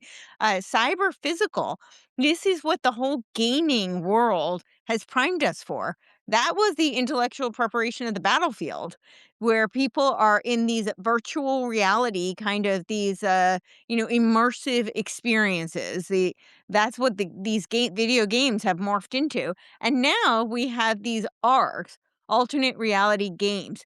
And I would argue that so much of what we're seeing in the media, certainly in the video game world, but really and social media is this alternate reality game. We are feeding the game, right? They collect all the data from us, and then it feeds the reality, and they blur the lines between what's real and what's not. And then, of course, the cybernetic organism, this is how this tokenization will operate. It will nudge us based on all the data that's been collected. And it's a feedback loop, back and forth between collecting the data from us and then nudging us and rewarding us for certain behaviors and penalizing us for from others. Yeah, alternate reality game. I mean, this is really where we're moving towards. I think we're already in it. The transmedia storytelling was really what prepared us for this. It's where they have all these various intersections between film, the TV world, the video game world, the podcast, and all of this becomes this transmedia kind of storytelling system that we feed into in reality. We actually feed into this game. Um, but this is where they want to go with everything, and I think it with the tokens, that's makes it a reality. That makes it so that it's very easy for them to do. Um, I think what's going on now with the narrative, how everything is around AI. I do want to point out some of the things that I had in my notes about the food and AI, because I think so many people are being I don't know, maybe pacified or misled into thinking they've given up on the eat the bugs agenda, because they're not bringing it up. And AI has gotten so much of the center stage at Davos, but that's only because AI will create the food. So, the eat the bugs, they don't need that narrative right now, because AI is essentially what they need us to focus on supporting AI so they can create this synthetic food. A couple of things so obviously the biological datification, which we talked about, this is where they need to, AI begins by converting living systems into data through genome sequencing, metabolics, metabolic mimicking, microbiome mapping, and then cell line characterization. So this is a lot of what companies like Biome are doing. Then they have the AI-assisted biological design. So, of course, as I said, biology is very messy and it's unpredictable, and you cannot scale it. It does what it's going to do. Sometimes farmers have a great year, and sometimes there's a drought, and it's not so great. This is part of the reality of nature. Um, but they don't have any respect for nature. So instead of slow trial and error, machine learning models are used to predict which genes produce desired proteins, fats, or flavors. And this accelerates the design of microbial strains for specific functions, such as producing dairy proteins or meat like hem molecules. The process optimization and control. In industrial settings like bioreactors, AI is used to control variables such as temperature, pH, and feed rates in real time. This optimizes yield, ensures consistency, detects contamination, and facilitates scaling from laboratory to global production, right? That's the whole agenda, is to make this globalized and global scale. AI driven ingredient engineer. AI helps design functional components like texture agents, flavor molecule, and nutrient blends, which are then assembled to simulate whole foods. This modular approach decouples nutrition, taste, and function from traditional agricultural sources. I just wanted to go through some of that to make it kind of tangible for people how they're actually going about it. I can imagine, that this doesn't necessarily say that, but a world where they just take a pill and then it supposedly gives you all of your nutrients and you think you get the umami flavor of whatever, you've selected. Um, but yeah, I think that's really where this is headed. Artificial intelligence, guided strategies, yeah. There's a program started at the UN called One Health. Oh, yeah. There's One Health websites, pages at least, on every major agencies in the country, in our country right now. You can go to the CDC and put in or search for One Health slash CDC. You pull the page up. This is a crazy idea for most people that said that basically they're saying the whole world is one huge ecosystem. And within the ecosystem of the world, we have other circles that represent the ecology and the environment, and then people somewhere, the humans are in a smaller circle, Mhm. but they include humans into that whole mix within the animal kingdom, um, the ecosystems of the world as well. So the CDC website says this: One Health intersects with the food supply by treating human health, animal health, and environmental conditions in a single integrated system from farm to fork. That's his phrase. Uh, Especially for food safety, food security, and antimicrobial resistance control. This is the technocratic agenda on steroids to control the whole world as one system. So no wonder they want to create synthetic food at this point to make sure we don't get crosswise of anything in nature that would be bad for us. And they figure they can control that. Make good food. You eat our food, you won't get sick of whatever with bird flu or something like that, you know? Um, this is total management of the planet Earth. Yeah. Really, One Health is the total planet in one view. Yeah. Well, I Crazy. think And it is really, I mean, it is this perfect day. If you know that book, like that, it's really, and all of his, I don't want to say all, but a lot of his other books were made into movies.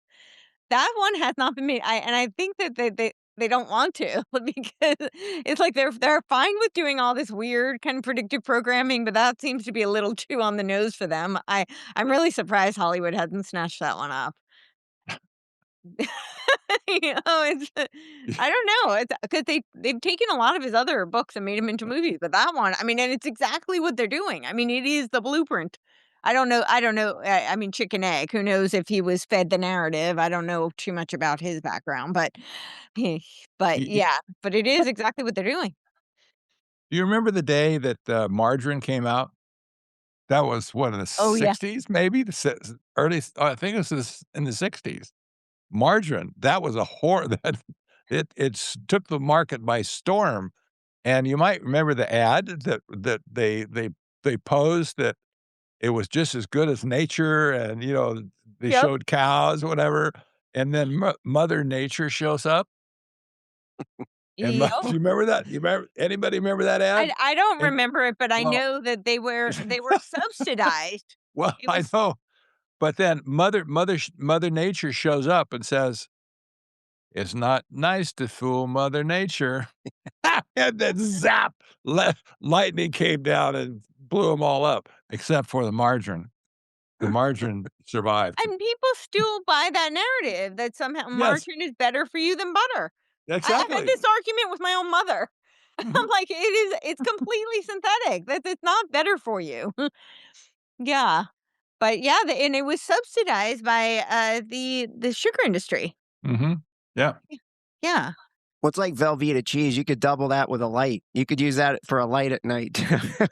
It's Well, toxic. the interesting thing is the original margarine actually had beef tallow. So this is a perfect example of a Yeah, of the product slow that is. creep. Yeah, Probably, yeah, Yep. yeah. yeah. Wow. Yeah.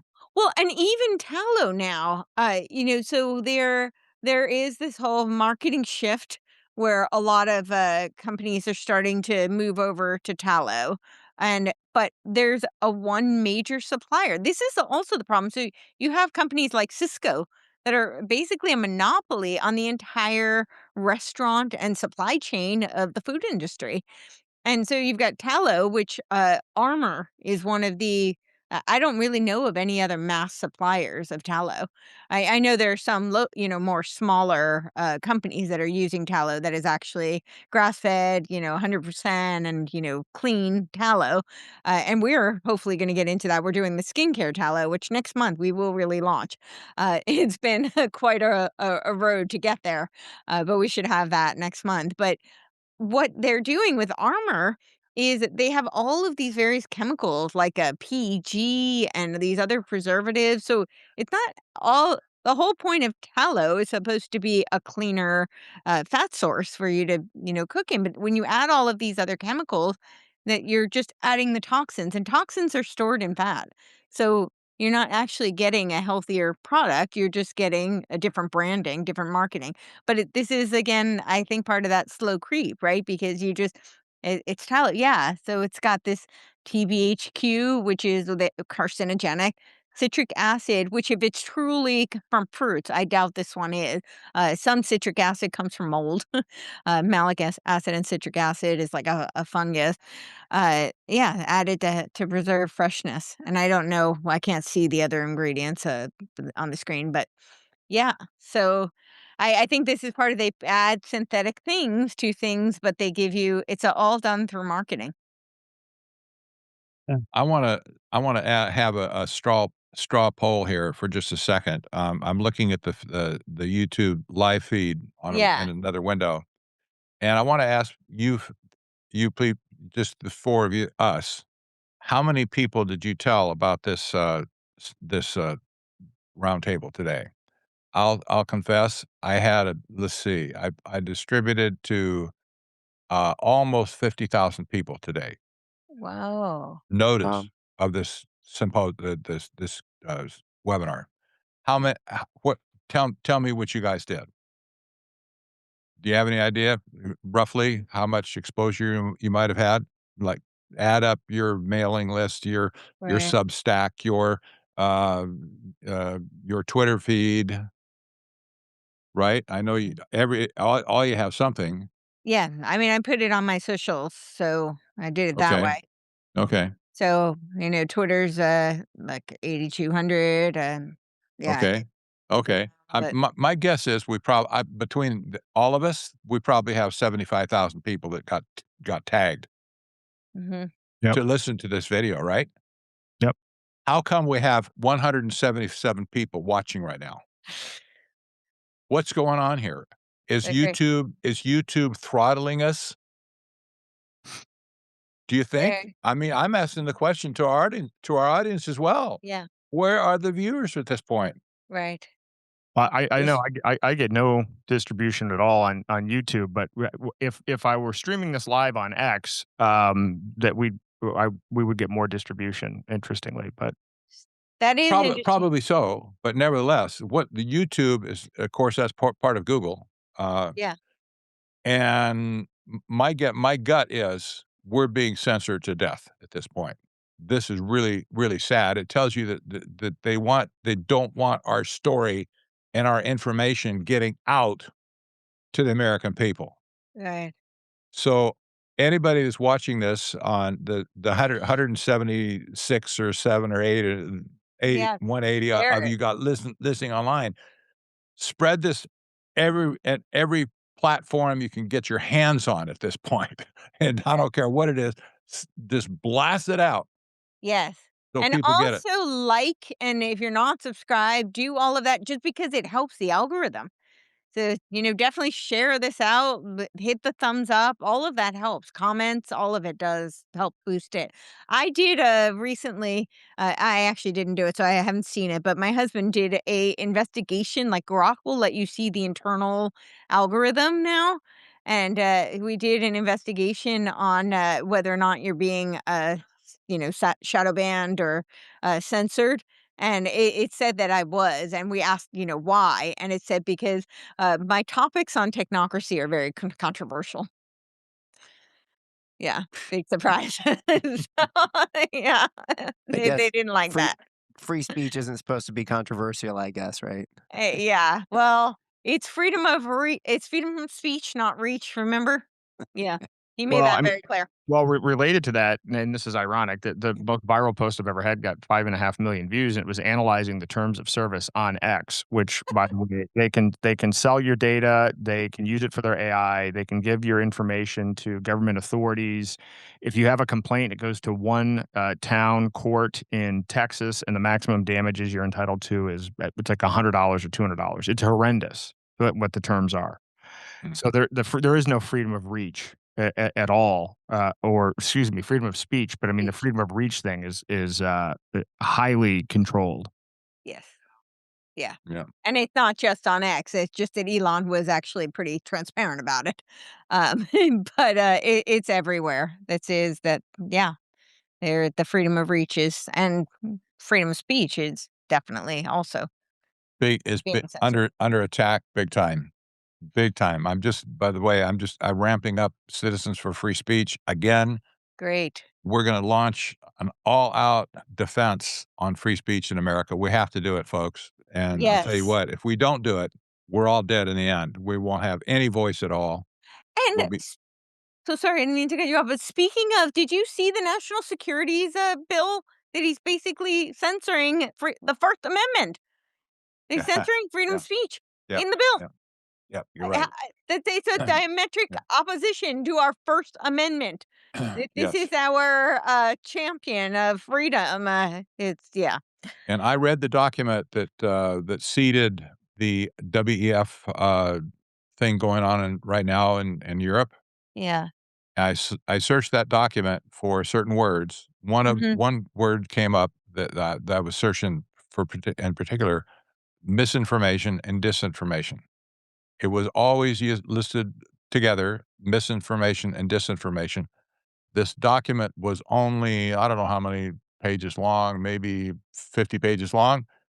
That word misinformation appeared 69 times.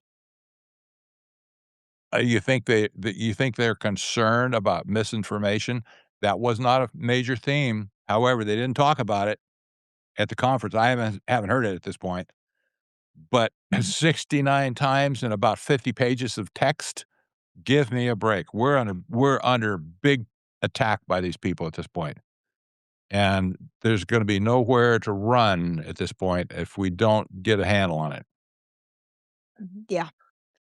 Yeah, and I don't remember the exact, terminology, but it was, in the national security that they were talking about. It was, around AI that we had to censor certain types of Yes. speech, because of AI. Which is incredibly concerning, especially as this AI advances and then starts to become recursive and build upon itself. Well, what speech is going to, and we already have this where bots are, taking people down. I mean, that's what happens partially on these platforms where they have a transcript that automatically transcribes as it's being uploaded, and then the AI scrubs for certain keywords and it can take you down instantly.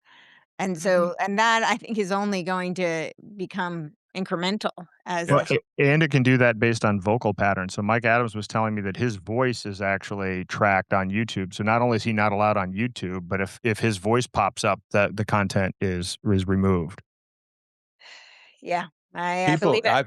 I've had that reported about me as well. I'm sorry if I offended anybody or got them a strike on YouTube, but it's happened. I know it has, Yeah. and people have told me, "Yeah, we got taken down for that particular video that I was in." Yeah.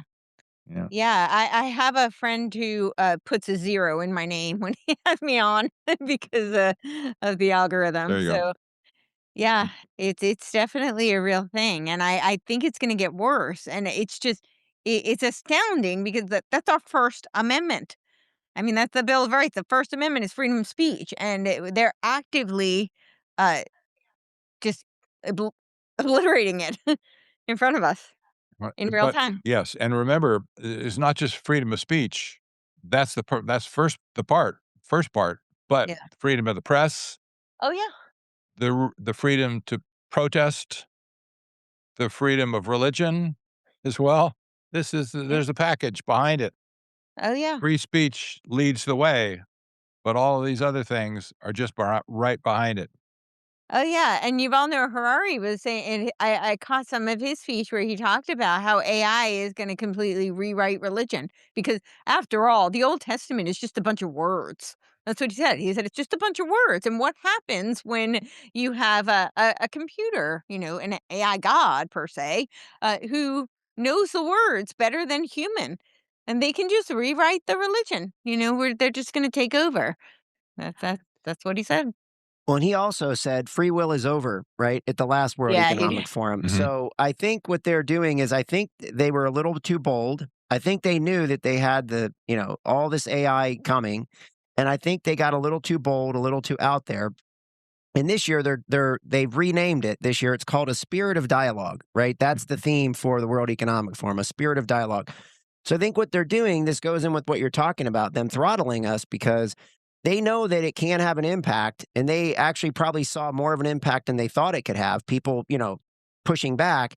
So now what they're doing, I think they're dialing down the Yuval Noah Harari, getting rid of Klaus Schwab, bring in Larry Fink, pair it up with, the administration, make it look very business oriented and transactional because it's very transactional. What's going on this year at the World Economic Forum is very transactional. It's not about you don't see Benioff talking about agentic AI as much. They brought it up and he was like, he squelched that immediately. They've definitely cleaned up their message. And you can see them changing this. And I think this goes into what you're talking about with them, really trying to dial down the heat on them, and then get control of all the outlets. Again, back to the misinformation, disinformation, and the reach that you guys are talking about. It's pretty clear. It's pretty clear when you look at what they've done at the World Economic Forum. They've rebranded themselves. They have. Yeah. When they say so, what I got from Spirit of Dialogue, first of all, the dialogue is very interesting. Were you invited to be a part of this dialogue? I personally didn't get an invitation to this dialogue. Yeah, no, didn't think so. But I see it as the spirit is the generative function for the dialectic. And I think that's really what they're saying. This is all about creating synthesis, right? So they have to shift the narratives in order to create the synthesis, the new narrative, the new Alhaven, if you will, that is steering us towards technological singularity. I mean, that's really how I saw it, and it seemed pretty clear when you look at that title. The Spirit of Dialogue brings record numbers world leaders to Davos for World Economic Forum annual meeting. 2026. But yeah, it is they very much have shifted it to transactional. They've shifted it to consensus, right? Everybody is in this together. Even Trump, who was supposed to be ending globalism, he's now coming to to help steer the ship. I mean, that's really what it looks like to me. But yeah. Well, they sure solved Greenland in a hurry, didn't they? Yeah. Did you? I mean, in 2 Yeah. hours, they solved Greenland, in 2 hours, it looks like. He arrives, doesn't know what he's going to say, and then by noon, they've got Greenland resolved, so they're on a path, apparently. Well, It's a and little too quick. It's a little too we- efficient and too quick, right? Just a I little too think I quick. think for certain we're going to see the outline of the North American Technate fulfilled. They I need they Yeah. they already have Venezuela, and Colombia is just next. Brazil should be sweating bullets right now, by the way. They're not part of the North American Technate, but they should be Yeah. sweating bullets. Cuba's sweating bullets right now as well. Canada and Mexico are in the conversation too. Exactly. So, you can see something's going on here, and this is a massive building of empire, in my opinion. And we haven't seen the last of it. Fortunately, if Canada really does join us, they have wonderful food supply in Canada that Yeah. can feed all of us down here. And they really do. And so, we haven't tested them at all, but we get a lot of food from Canada already. But they have a huge beef market up there and have beautiful crops, all sorts of crops that are just plentiful. So And we can Mexico. dream. Mexico as well. Yeah. Yeah. Yeah. I think that, and with Greenland conversation, I don't think we can ignore the Praxis initiative. Totally. Right? Yeah. And The- Trump is already talking about it being a freedom city. I know. This is so amazing. Just on that alone, the Praxis experiment, Yeah. just on that alone, that would be enough for the technocrats to want to take over Greenland. Yeah. Because that's their spot. Yeah. Leave us alone. we like when they do sea steading Yep. to create a city in the sea, floating city.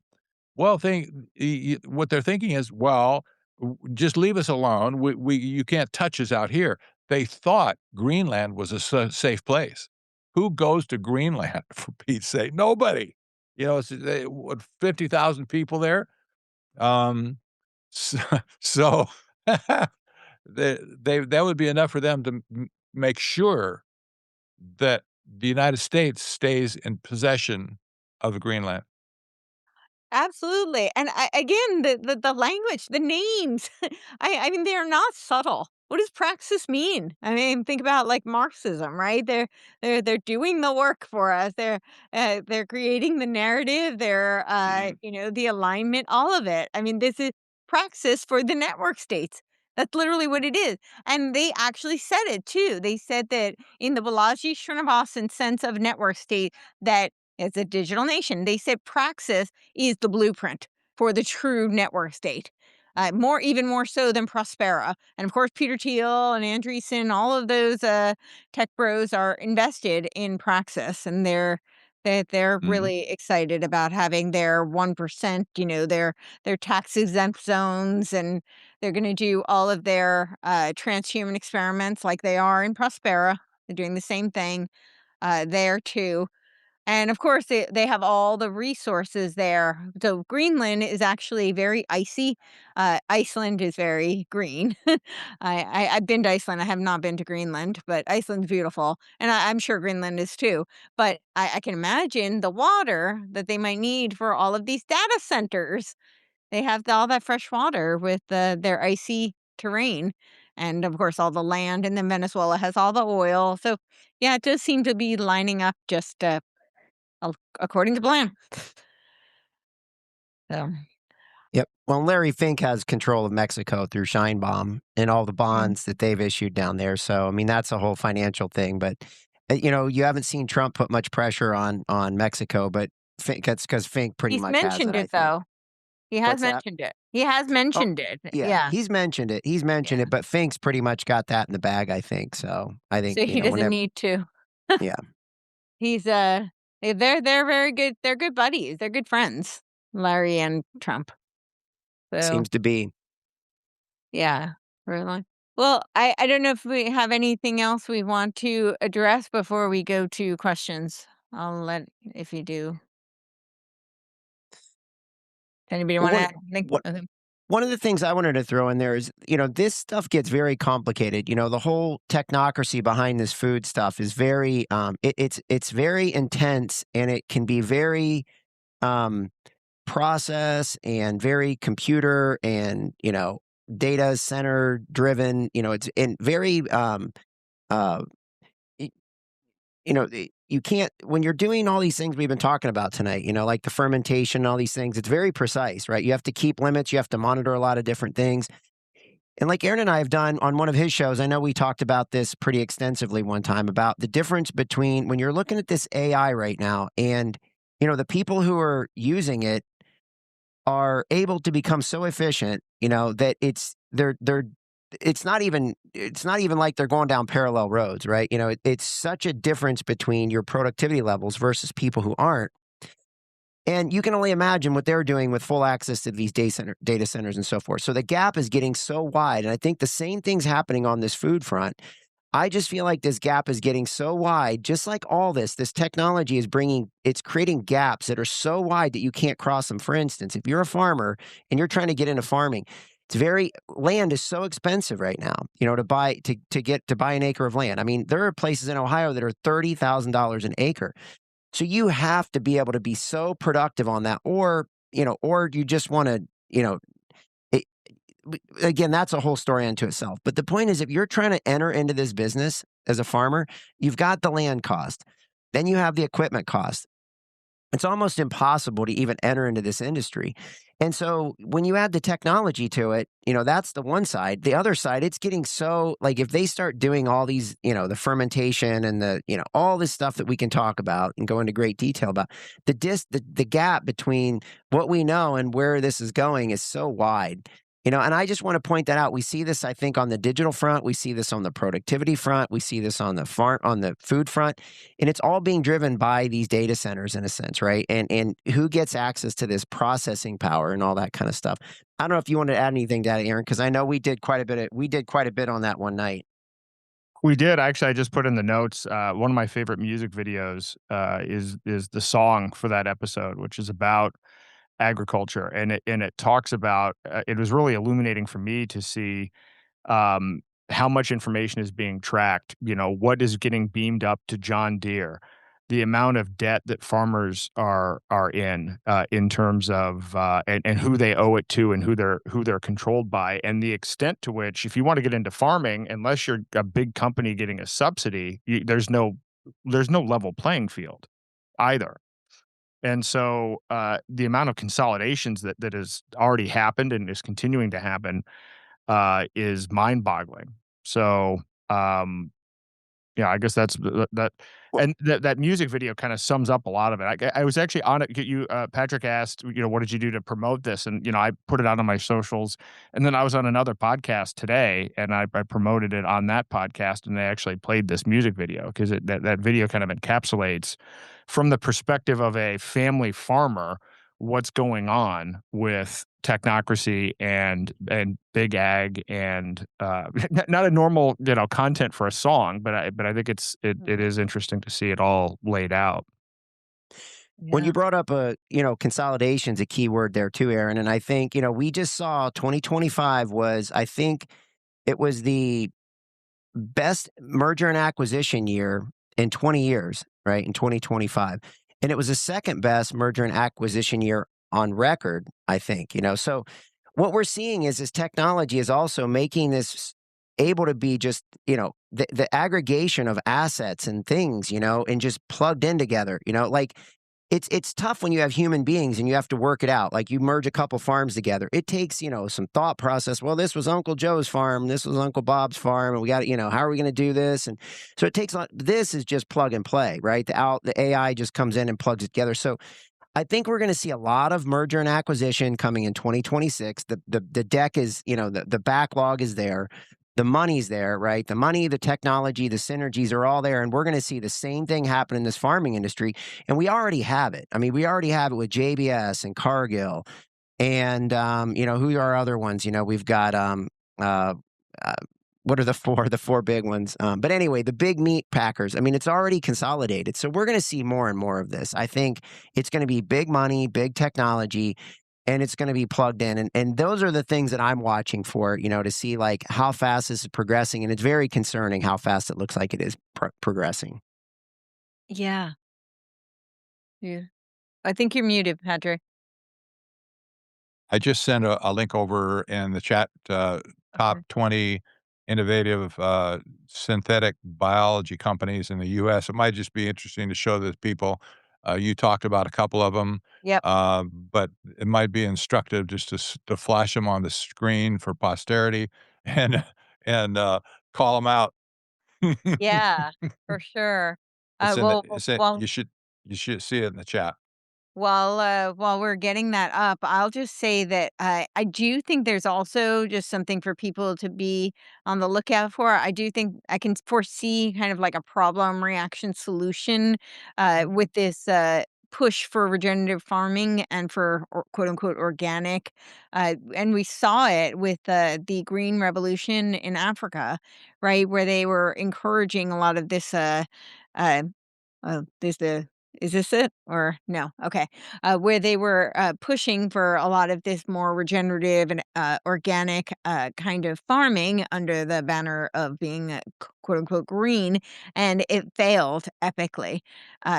People were starving and they couldn't scale, and that was and I think that's part of the narrative is going to be that we need to have this synthetic because otherwise people will starve. We can't mass produce, we can't feed enough people, it'll be too expensive. So I can see where they're gonna, problem reaction solution in that regard. And I think for people to understand that it's manufactured. A lot of this is through the subsidies. A lot of this is because there is an agenda. It's not because it's actually difficult. These farmers are being shut down when they practice actual, regenerative and organic practices because they can't meet these various requirements, to achieve the net zero goals. So I just wanted to point that out because I can kind of see that going that direction. Yeah. All right, top 20 Here we go. innovative synthetic, yes, synthetic biology companies in the US. Yeah. All right. So we've got Ginkgo Bioworks. That's a big one. Yeah, headquartered in Boston, Massachusetts. So, right there with Michael Dukakis and the Boston Global Forum that is partnering with the UN for the AI World Society, the Centennial Vision of the UN. But this was founded in 2008, so they've been there for a while. One of the most well-known in synthetic biology. They specialize in custom organism design and bioengineering. All right. So what else do we've got? We've got Mammoth Biosciences, founded in 2017 in Brisbane, California. And they're using CRISPR-based diagnostics and gene editing. Great. All right. And then we've got Tessera Therapeutics, and they're based in Cambridge, Massachusetts, 2018, and they're pioneering RNA-based gene writing. So, unlike traditional gene editing technologies, gene writing enables precise DNA modifications without cutting, offering a safer and more targeted approach to genome engineering. Okay. Then we've got Asimov, and that's again Boston, Massachusetts. Boston. Yeah, 2017, and You get an focused. idea here. What's going on Yeah. to That is Boston? in Boston, and that is where Boston Global Forum is, so Yeah. interesting. Sherlock Biosciences, 2019, Watertown, Massachusetts, okay. Again, CRISPR-based molecular diagnostic. Interesting. So they're Sherlock Inspector, okay. Pando Biosciences, founded in 2021 and based in San Francisco. All right. They integrate machine learning, so again, it's the AI, into synthetic biology to accelerate enzyme discovery and optimization. Wow. Volta Labs, founded in 2018. This is right around the time when they were doing all that Moderna experimentation, too. Cambridge, Right. Massachusetts. Volta Lab developed a digital fluidics program that automates sample preparation for genomic and molecular biological applications. Okay. Synthago, founded in 2012, headquartered in Menlo Park, California, and they're the leader in genome engineering solutions. The company offers synthetic RNA, CRISPR reagents, and AI-driven bioinformatics tools, facilitating precise, scalable genome editing. Locus Biosciences, and this is based in Morrisville, North Carolina, founded in 2015, and they are at the forefront of CRISPR-based bacterial therapeutics. Okay, this is pretty concerning. Pivot Bio, founded in 2011, headquartered in Berkeley, California, and they're transforming agriculture through microbial nitrogen fixation. Geltor, founded in 2015, based in San Leandro, California, and they focus on animal-free protein. So, yeah, the animal-free protein production for use in cosmetic. So, this is something for people to know when they're in the grocery store. When they see animal-free, then you know this is what they're talking about. They're not talking about plant-based. They're talking about this is why the labeling is how they get away with so much of this. Nobody can keep up with all of it. And then climate smart is another one of their labels to be aware of. Perfect Day, we went through that quite extensively, and that's in 2014, and they're also in Berkeley, California, and they're pioneering, again, animal-free dairy products, precision fermentation. Arzetta is founded in 2008, and it's based in Seattle, Washington, specializes in computational protein design and enzyme engineering. And of course, they're combining AI-driven modeling with synthetic biology. Caribou Biosciences, I feel like you've heard of them, in 2011, and based in Berkeley, California. Caribou Biosciences is a leader in CRISPR-based genome editing for therapeutics, precision gene editing platform advancing treatments for oncology, immune disorders, and applications in CAR T cell therapies, regenerative medicine, and rare genetic disease treatments. Twist Biosciences, based in South San Francisco, California, and founded in 2013, has become a major player in the DNA synthesis industry. They employ silicon-based DNA and synthetic processes, enabling scalable and cost-effective production of synthetic DNA. Lovely. Lygos, founded in 2010, based in Berkeley, California. They're engineers of microbial strains to produce bio-based specialty chemical as alternative to petroleum-based ingredients. Oh, so we should look out for that too, because that's going to be a big push. Right now, they're getting rid of seed oils, right? The petroleum-based oils. Not that all seed oils are, but some of them are. And they're going to introduce the microbial-based strains instead. Great. Zymochem. Zymochem, founded in 2017 and headquartered in San Leandro, California, focused on carbon-efficient biomanufacturing, and their engineered microbes prevent carbon loss during fermentation, enabling the production of bio-based materials, biodegradable plastics, and green chemicals. Inscripta. And Inscripta is founded in 2015, based in Boulder, Colorado. Inscripta develops next-gen genome editing technology that allows for precise and automated DNA modifications. Their ONCS that's trademarked, ONCS. Digital genome engineering platform enables researchers to edit microbial genomes at unprecedented scale, accelerating biomanufacturing and synthetic biology research. Checker Sport, and that's founded in 2016. Checker Spot, founded in 2016, headquartered in Alameda, California, applies synthetic biology materials science, developing bio-based materials for sports equipment, textiles, and personal care products. Oh, goody. So we're going to have to look out for that. Definitely they're going to target women with makeup and skincare. That's great. Ginkgo and Enzymes. This is a division of Ginkgo Bioworks. So they're very busy. Ginkgo Enzymes was launched to specialize custom enzyme discovery and development using AI-driven screening and synthetic biology. We're going to become cyborgs before we know it. All right, what else do we have? Yeah, so I guess that's it. Why synthetic biology companies? I can't read the rest of it, but yeah, so that's where we are at. So yeah, I guess so look out for those, and we'll have that there. That's a future resource, and yeah, but I think it's good for people to see, because those are some of because it's all done through these marketing, very clever marketing. So to be aware of some of the names to look out for, and some of the narratives and how it's going to be shifted.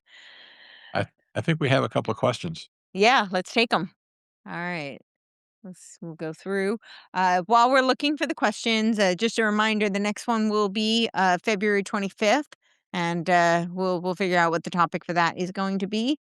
And let's see. So if you have questions, put in Q colon. All right. So I think the first question we have is, what do y'all see for the future of small local family farms selling food locally through farmer market and food shares? Um, I'll start with this. I keep pointing out that the second value of the UN values is that no one will be left behind. This is very much, if people are following the education, no child left behind agenda. This is kind of similar. So I think I don't think they want to leave anybody behind in this agenda. So I don't want to discourage anybody who's a small farmer.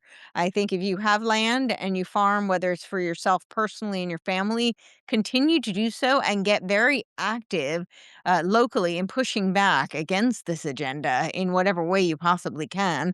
And certainly, if you're involved in your local farmers markets, in whatever local markets you are, get together with other farmers and push back. So I don't want to discourage anybody, but I do think that this they intend to capture everybody if they can. I don't know if anybody else has other thoughts. Yeah, you're absolutely right. Well, Yeah. Aaron and I talked about this, so the way that they shut us down is, like we saw the trucker rally in Canada, pretty effective, got a stir. Trudeau steps in, and I forget her name too. The girl that negotiated, the lady that she has European ties, Nazi ties, but she was the one that was the finance person, shut down the banking system. So the key to this whole thing is, and on a cattle front, we were talking about this, putting together some sort of a connector between the end user who wants to buy good, meat that they know where it comes from, right? And then you have the cattle rancher, and then you have all the packers in between that are controlling everything else from, the whole thing, right? From taking the cattle, slaughtering it, killing it, slicing it up, packaging it. And they do it in a way, they put it in that plastic wrap, you know what I mean? And then they send it off so it's efficient and so forth. The key is, obviously, they've taken away a lot of the processors, in this whole thing because they control all the processing of it. But if you could, the biggest thing that I see as a problem out there is that as soon as you get any momentum going, they're going to find a way to shut you down through the banking system. So if you could find a way to do this on a private network, right, through something like build an entity on something that they can't track, like Zano or Freedom Dollar, and maybe Aaron wants to, I don't know if Aaron wants to add to this or not, but if we could do something like that, it makes it very hard for them to shut it down because you're using, truly private coins, private structure. And all you have to do is find a way to connect, the person who wants to buy good quality meat, have testimonials. Okay, I bought my meat from here. It was great. I love these guys. They're great. And then there you have the cattle rancher. And it's not an easy process and it's not an overnight process, but it is a process that will work. And I'm not sure that just buying local isn't enough because like we were talking about with avocados coming from Mexico, you really have to buy things from, we're in a system where it's hard to go back to just everything's local. I'm not saying it's possible, but it would be nice if we could find a way to create commerce on a way that they can't shut it down, like the trucker rally, that kind of stuff where they just shut your system down, and that's the biggest fear. You put all this effort into it, you get something going, and then they just kill it, so I don't know if you wanted to add anything to that, Aaron.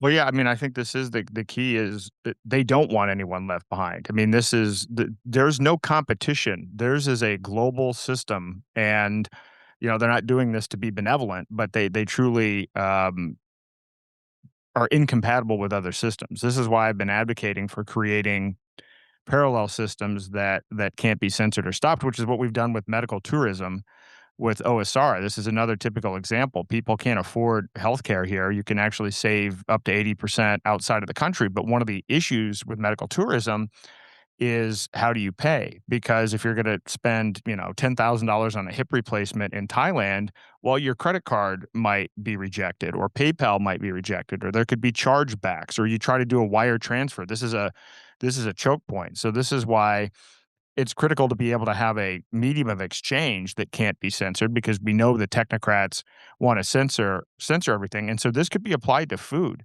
I mean, I gave a talk at Joel Salatin's Polyface Farms, and he's a big advocate for this type of thing, trying to create a marketplace. And the local part of it is great. I mean, to the extent you can buy local, but Polyface Farms, we buy from Polyface Farms in New Hampshire, and he's based in Virginia. There's no reason not to trade outside of your local area if you can. That makes a lot of this a lot more feasible, because frankly, it's hard to get critical mass in a locality. There may be, we're all spread out, right? We are all in completely different parts of the United States. And so you could do a similar model with food, where you could create a decentralized private marketplace, and you could use a reputation management system. I mean, the problem is, as we've even discussed tonight, the FDA and the USDA do not certify quality. They are captured by the industry players. And then they have these little carve out rules, which, now where you can just say, well, yeah, we've self-identified that this is safe for consumption. And so now you get an exemption under the FDA saying that. Now people think it's safe, right? That's actually worse, is that these entities that claim to certify. So that's one of the big next areas, I think, after healthcare is food. And I think it can be done, and I think there'd be a lot of support for it. I think people like Joel Salatin and others would get behind it because they're already trying to do it. This would just make the process more efficient and would connect more buyers and sellers. Yeah. Joel has made much of his business selling directly to consumers. This is a very smart thing because you cut down all these middlemen that want to be between you, the farmer, and the market. So anytime you can get hooked up with the farmer, even if he's selling to people all over the country, anytime you get hooked up from a farmer, you'll increase the farmer's yield, his profit, in other words, by buying from him directly. We buy from a rancher in southern Arizona. That's a long ways from Phoenix, believe me. But this guy has food delivery all over the state. And he has a website. You can order whatever he has offered every week, and it's very convenient for people to do that. But he's cut out the middleman. So yes, his prices are maybe probably a little bit more than anybody else. But here we have a local food source, and we support him because Yeah. And I think that needs to happen across the board. I mean, people need to be supporting the independents, right? That's what needs to yeah. happen because they can't continue otherwise. It needs to be there needs to be support. And when you have that direct kind of a relationship where you don't have the middleman, then you also have a stronger sense of trust that Joel Salatin's not putting in, mRNA or this precision fermentation process into his food.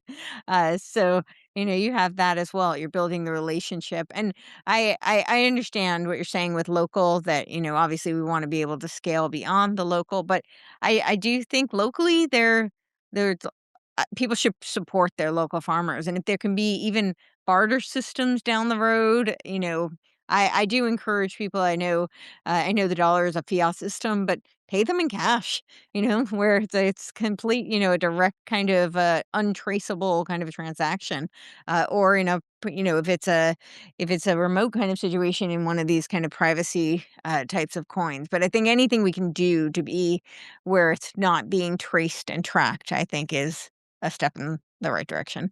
So. When we know the model works, it's basically a revolution. I mean, it's essentially a revolution. It's just a modern day revolution. You can take the revolution and say, yeah, we're not doing that. We're not answering to, England. But ultimately, it's the same thing. We're not answering to the technocrats. You know what I mean? Essentially, it's a revolution, But the key is you have to be pretty savvy and sophisticated because they will shut it down if it gets any momentum. I mean, that's what we see with the social media, right? It's like, are things being censored? And it looks like probably they are.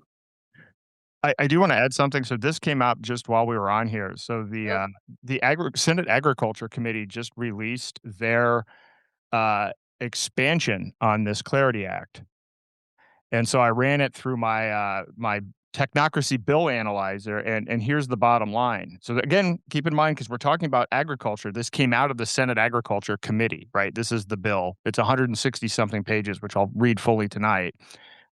It gives the CFTC exclusive jurisdiction over all spot digital commodity markets, and it creates 4 new registration categories. Every broker, dealer, exchange, and custodian must register. Your assets can only be held by government-approved custodians. It's worse. It's worse than the thing that they just came up with. Some people have some idea. I saw somebody trying to pitch the idea. Well, it's going to take longer. That means they're going to deliberate, and it'll be a better bill. I'm like, I've not. Have you ever witnessed a situation where more deliberation led to more benefits to the American people? I haven't. And this just from this quick thumbnail sketch here. This is bad. So I'll analyze this and I'll give a report back later on what this means from an agriculture perspective. I Did I mean, not say it was gonna come through regulation? it absolutely, There we are. 100%. This is, wow. Yep, there it is. No. I did wanna, address because Craig, you were talking about the, revolution.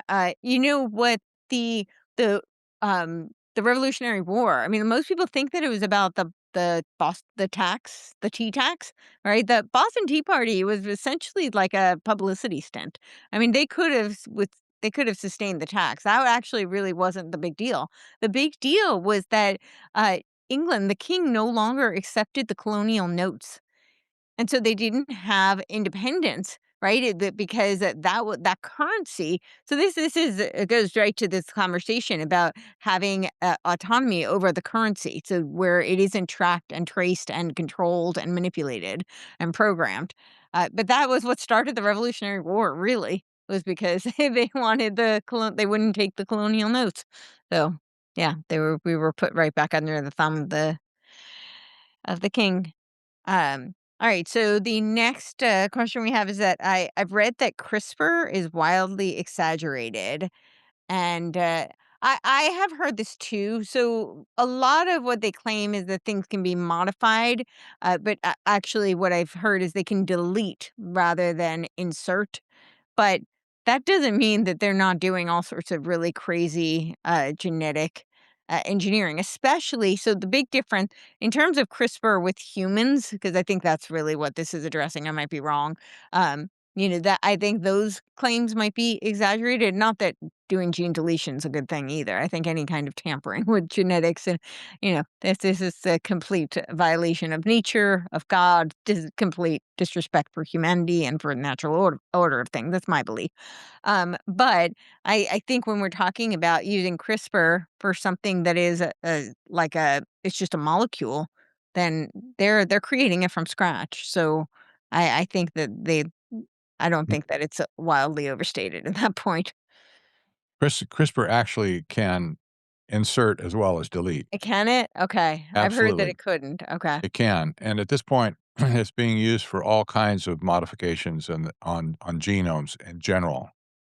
That includes, taking genes from another species and putting them into a sequence of another species. This is very dangerous, obviously. The United Nations has a program right now where it's collecting all the DNA in the world. They're doing this on a nation by nation basis to make sure they have all the species of the world in one place. That's a public access database that all the scientists in the world can access to analyze all the DNA of all these species. And that gives him the building blocks, if you will, to create other life forms off of that database, if you will, to create synthetic DNA at this point. So it's very complex for sure, but it's being used increasingly on all sorts of projects, including trans-species modification. I don't like that at all. I don't know. I don't like that at all. Well, I think they're also using it. I think we did talk about this a little bit last time, but they're collecting the genomic data to create like I I envision it like a Brave New World caste system where predicated on certain genetic Well, data, you yes. will be prioritized and others will be on a lower stratification. Mhm. Yeah, you can see it's gonna happen someday, but hopefully not for a while. Their Yeah, own little distorted Noah's Ark there, huh? Yeah, exactly, a exactly. little bit. Yeah. So, What else well, do we have? we might have one other question. Do it. Yes. Okay. I'm getting that one. Okay. I think I have it. Um, no, I do not have it yet. Okay. It's okay. Has anyone seen Clonus Horror, 1979 movie? I have not. What's that? What's the name again? Clonus Horror. I'm guessing it's about cloning, maybe. I have not seen it. I recently became aware of Metropolis, which predicted the AI distortions Yeah. of in 1926. I mean, of 2026, and that's the year we're in. But This is it. Okay. No, I'm not familiar with it at all. Hmm. Okay. Yeah, I just queued it up here. I see it's available on YouTube. Actually, the full O- movie. It says, Okay. "Wow, okay." It's probably public domain at this point. Yeah, It maybe. could be. Yeah, All right. Well, we'll we'll have check to. it Well, out. thank you for the tip, Yes. listener. Yes. All right. Entertainment. Oh, we have one more. One more. Let's see. Uh, has it come through yet? But I'll look for it. Okay, here it is. This is a question for Aaron Day. Do you have a tutorial on how to get started with Zeno for people that aren't that savvy with new systems?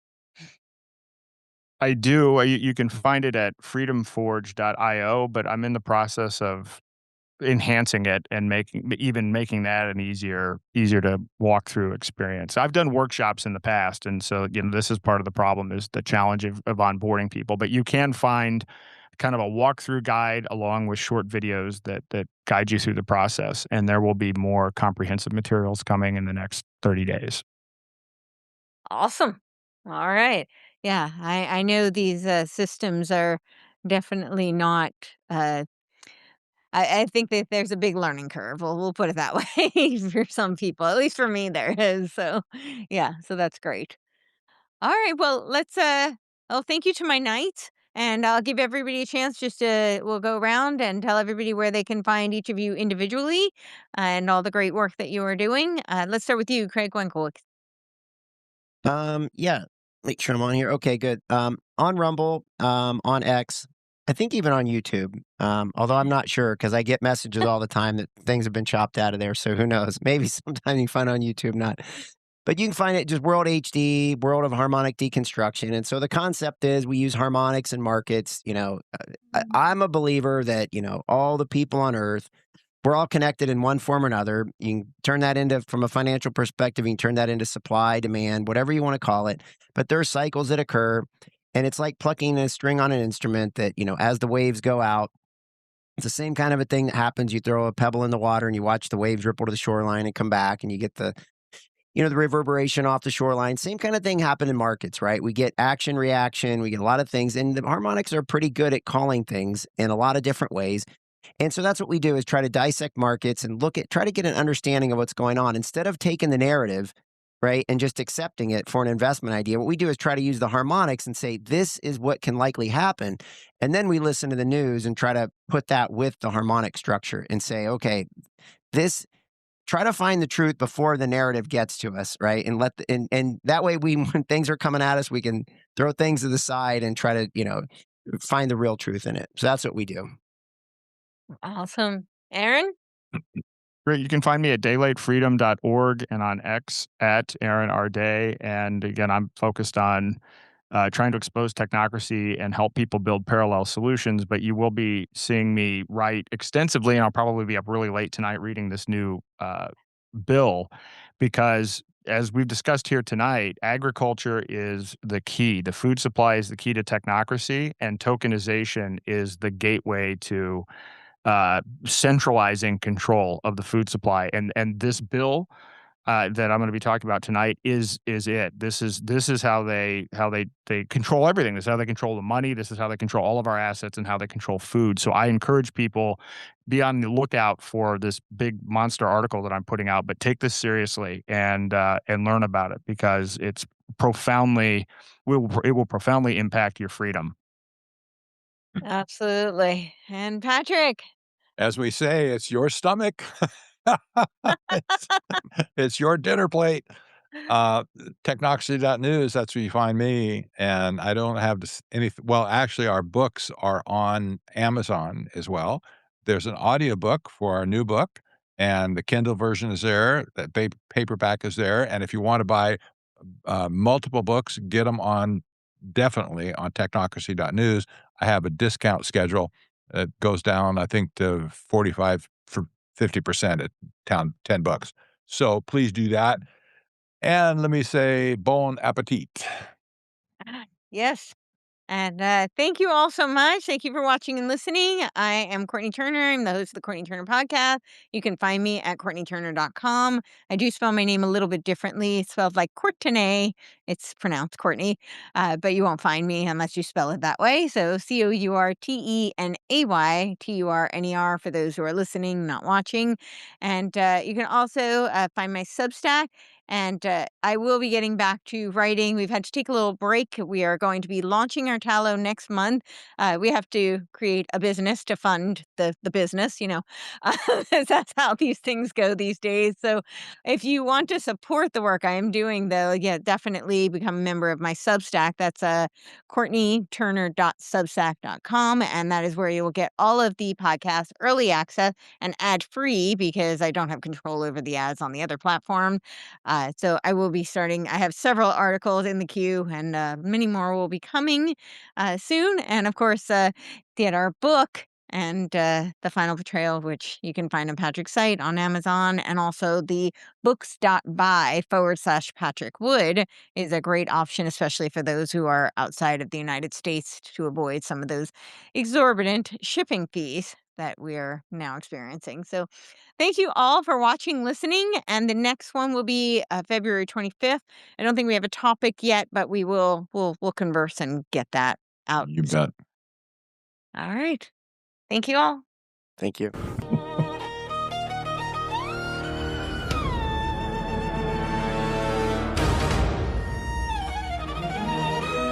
Knights assemble!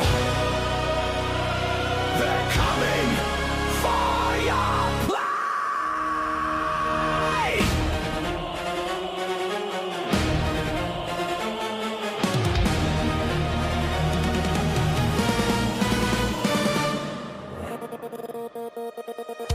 Rockefeller poison soil, Gates grabs the land. WEF screams, he bugs, labs fall from their hand. Farm seizures rising, robots in the field. Exile from the soil, but we won't yield. Technocracy's world food. Fake meat, farm seizures controlling you.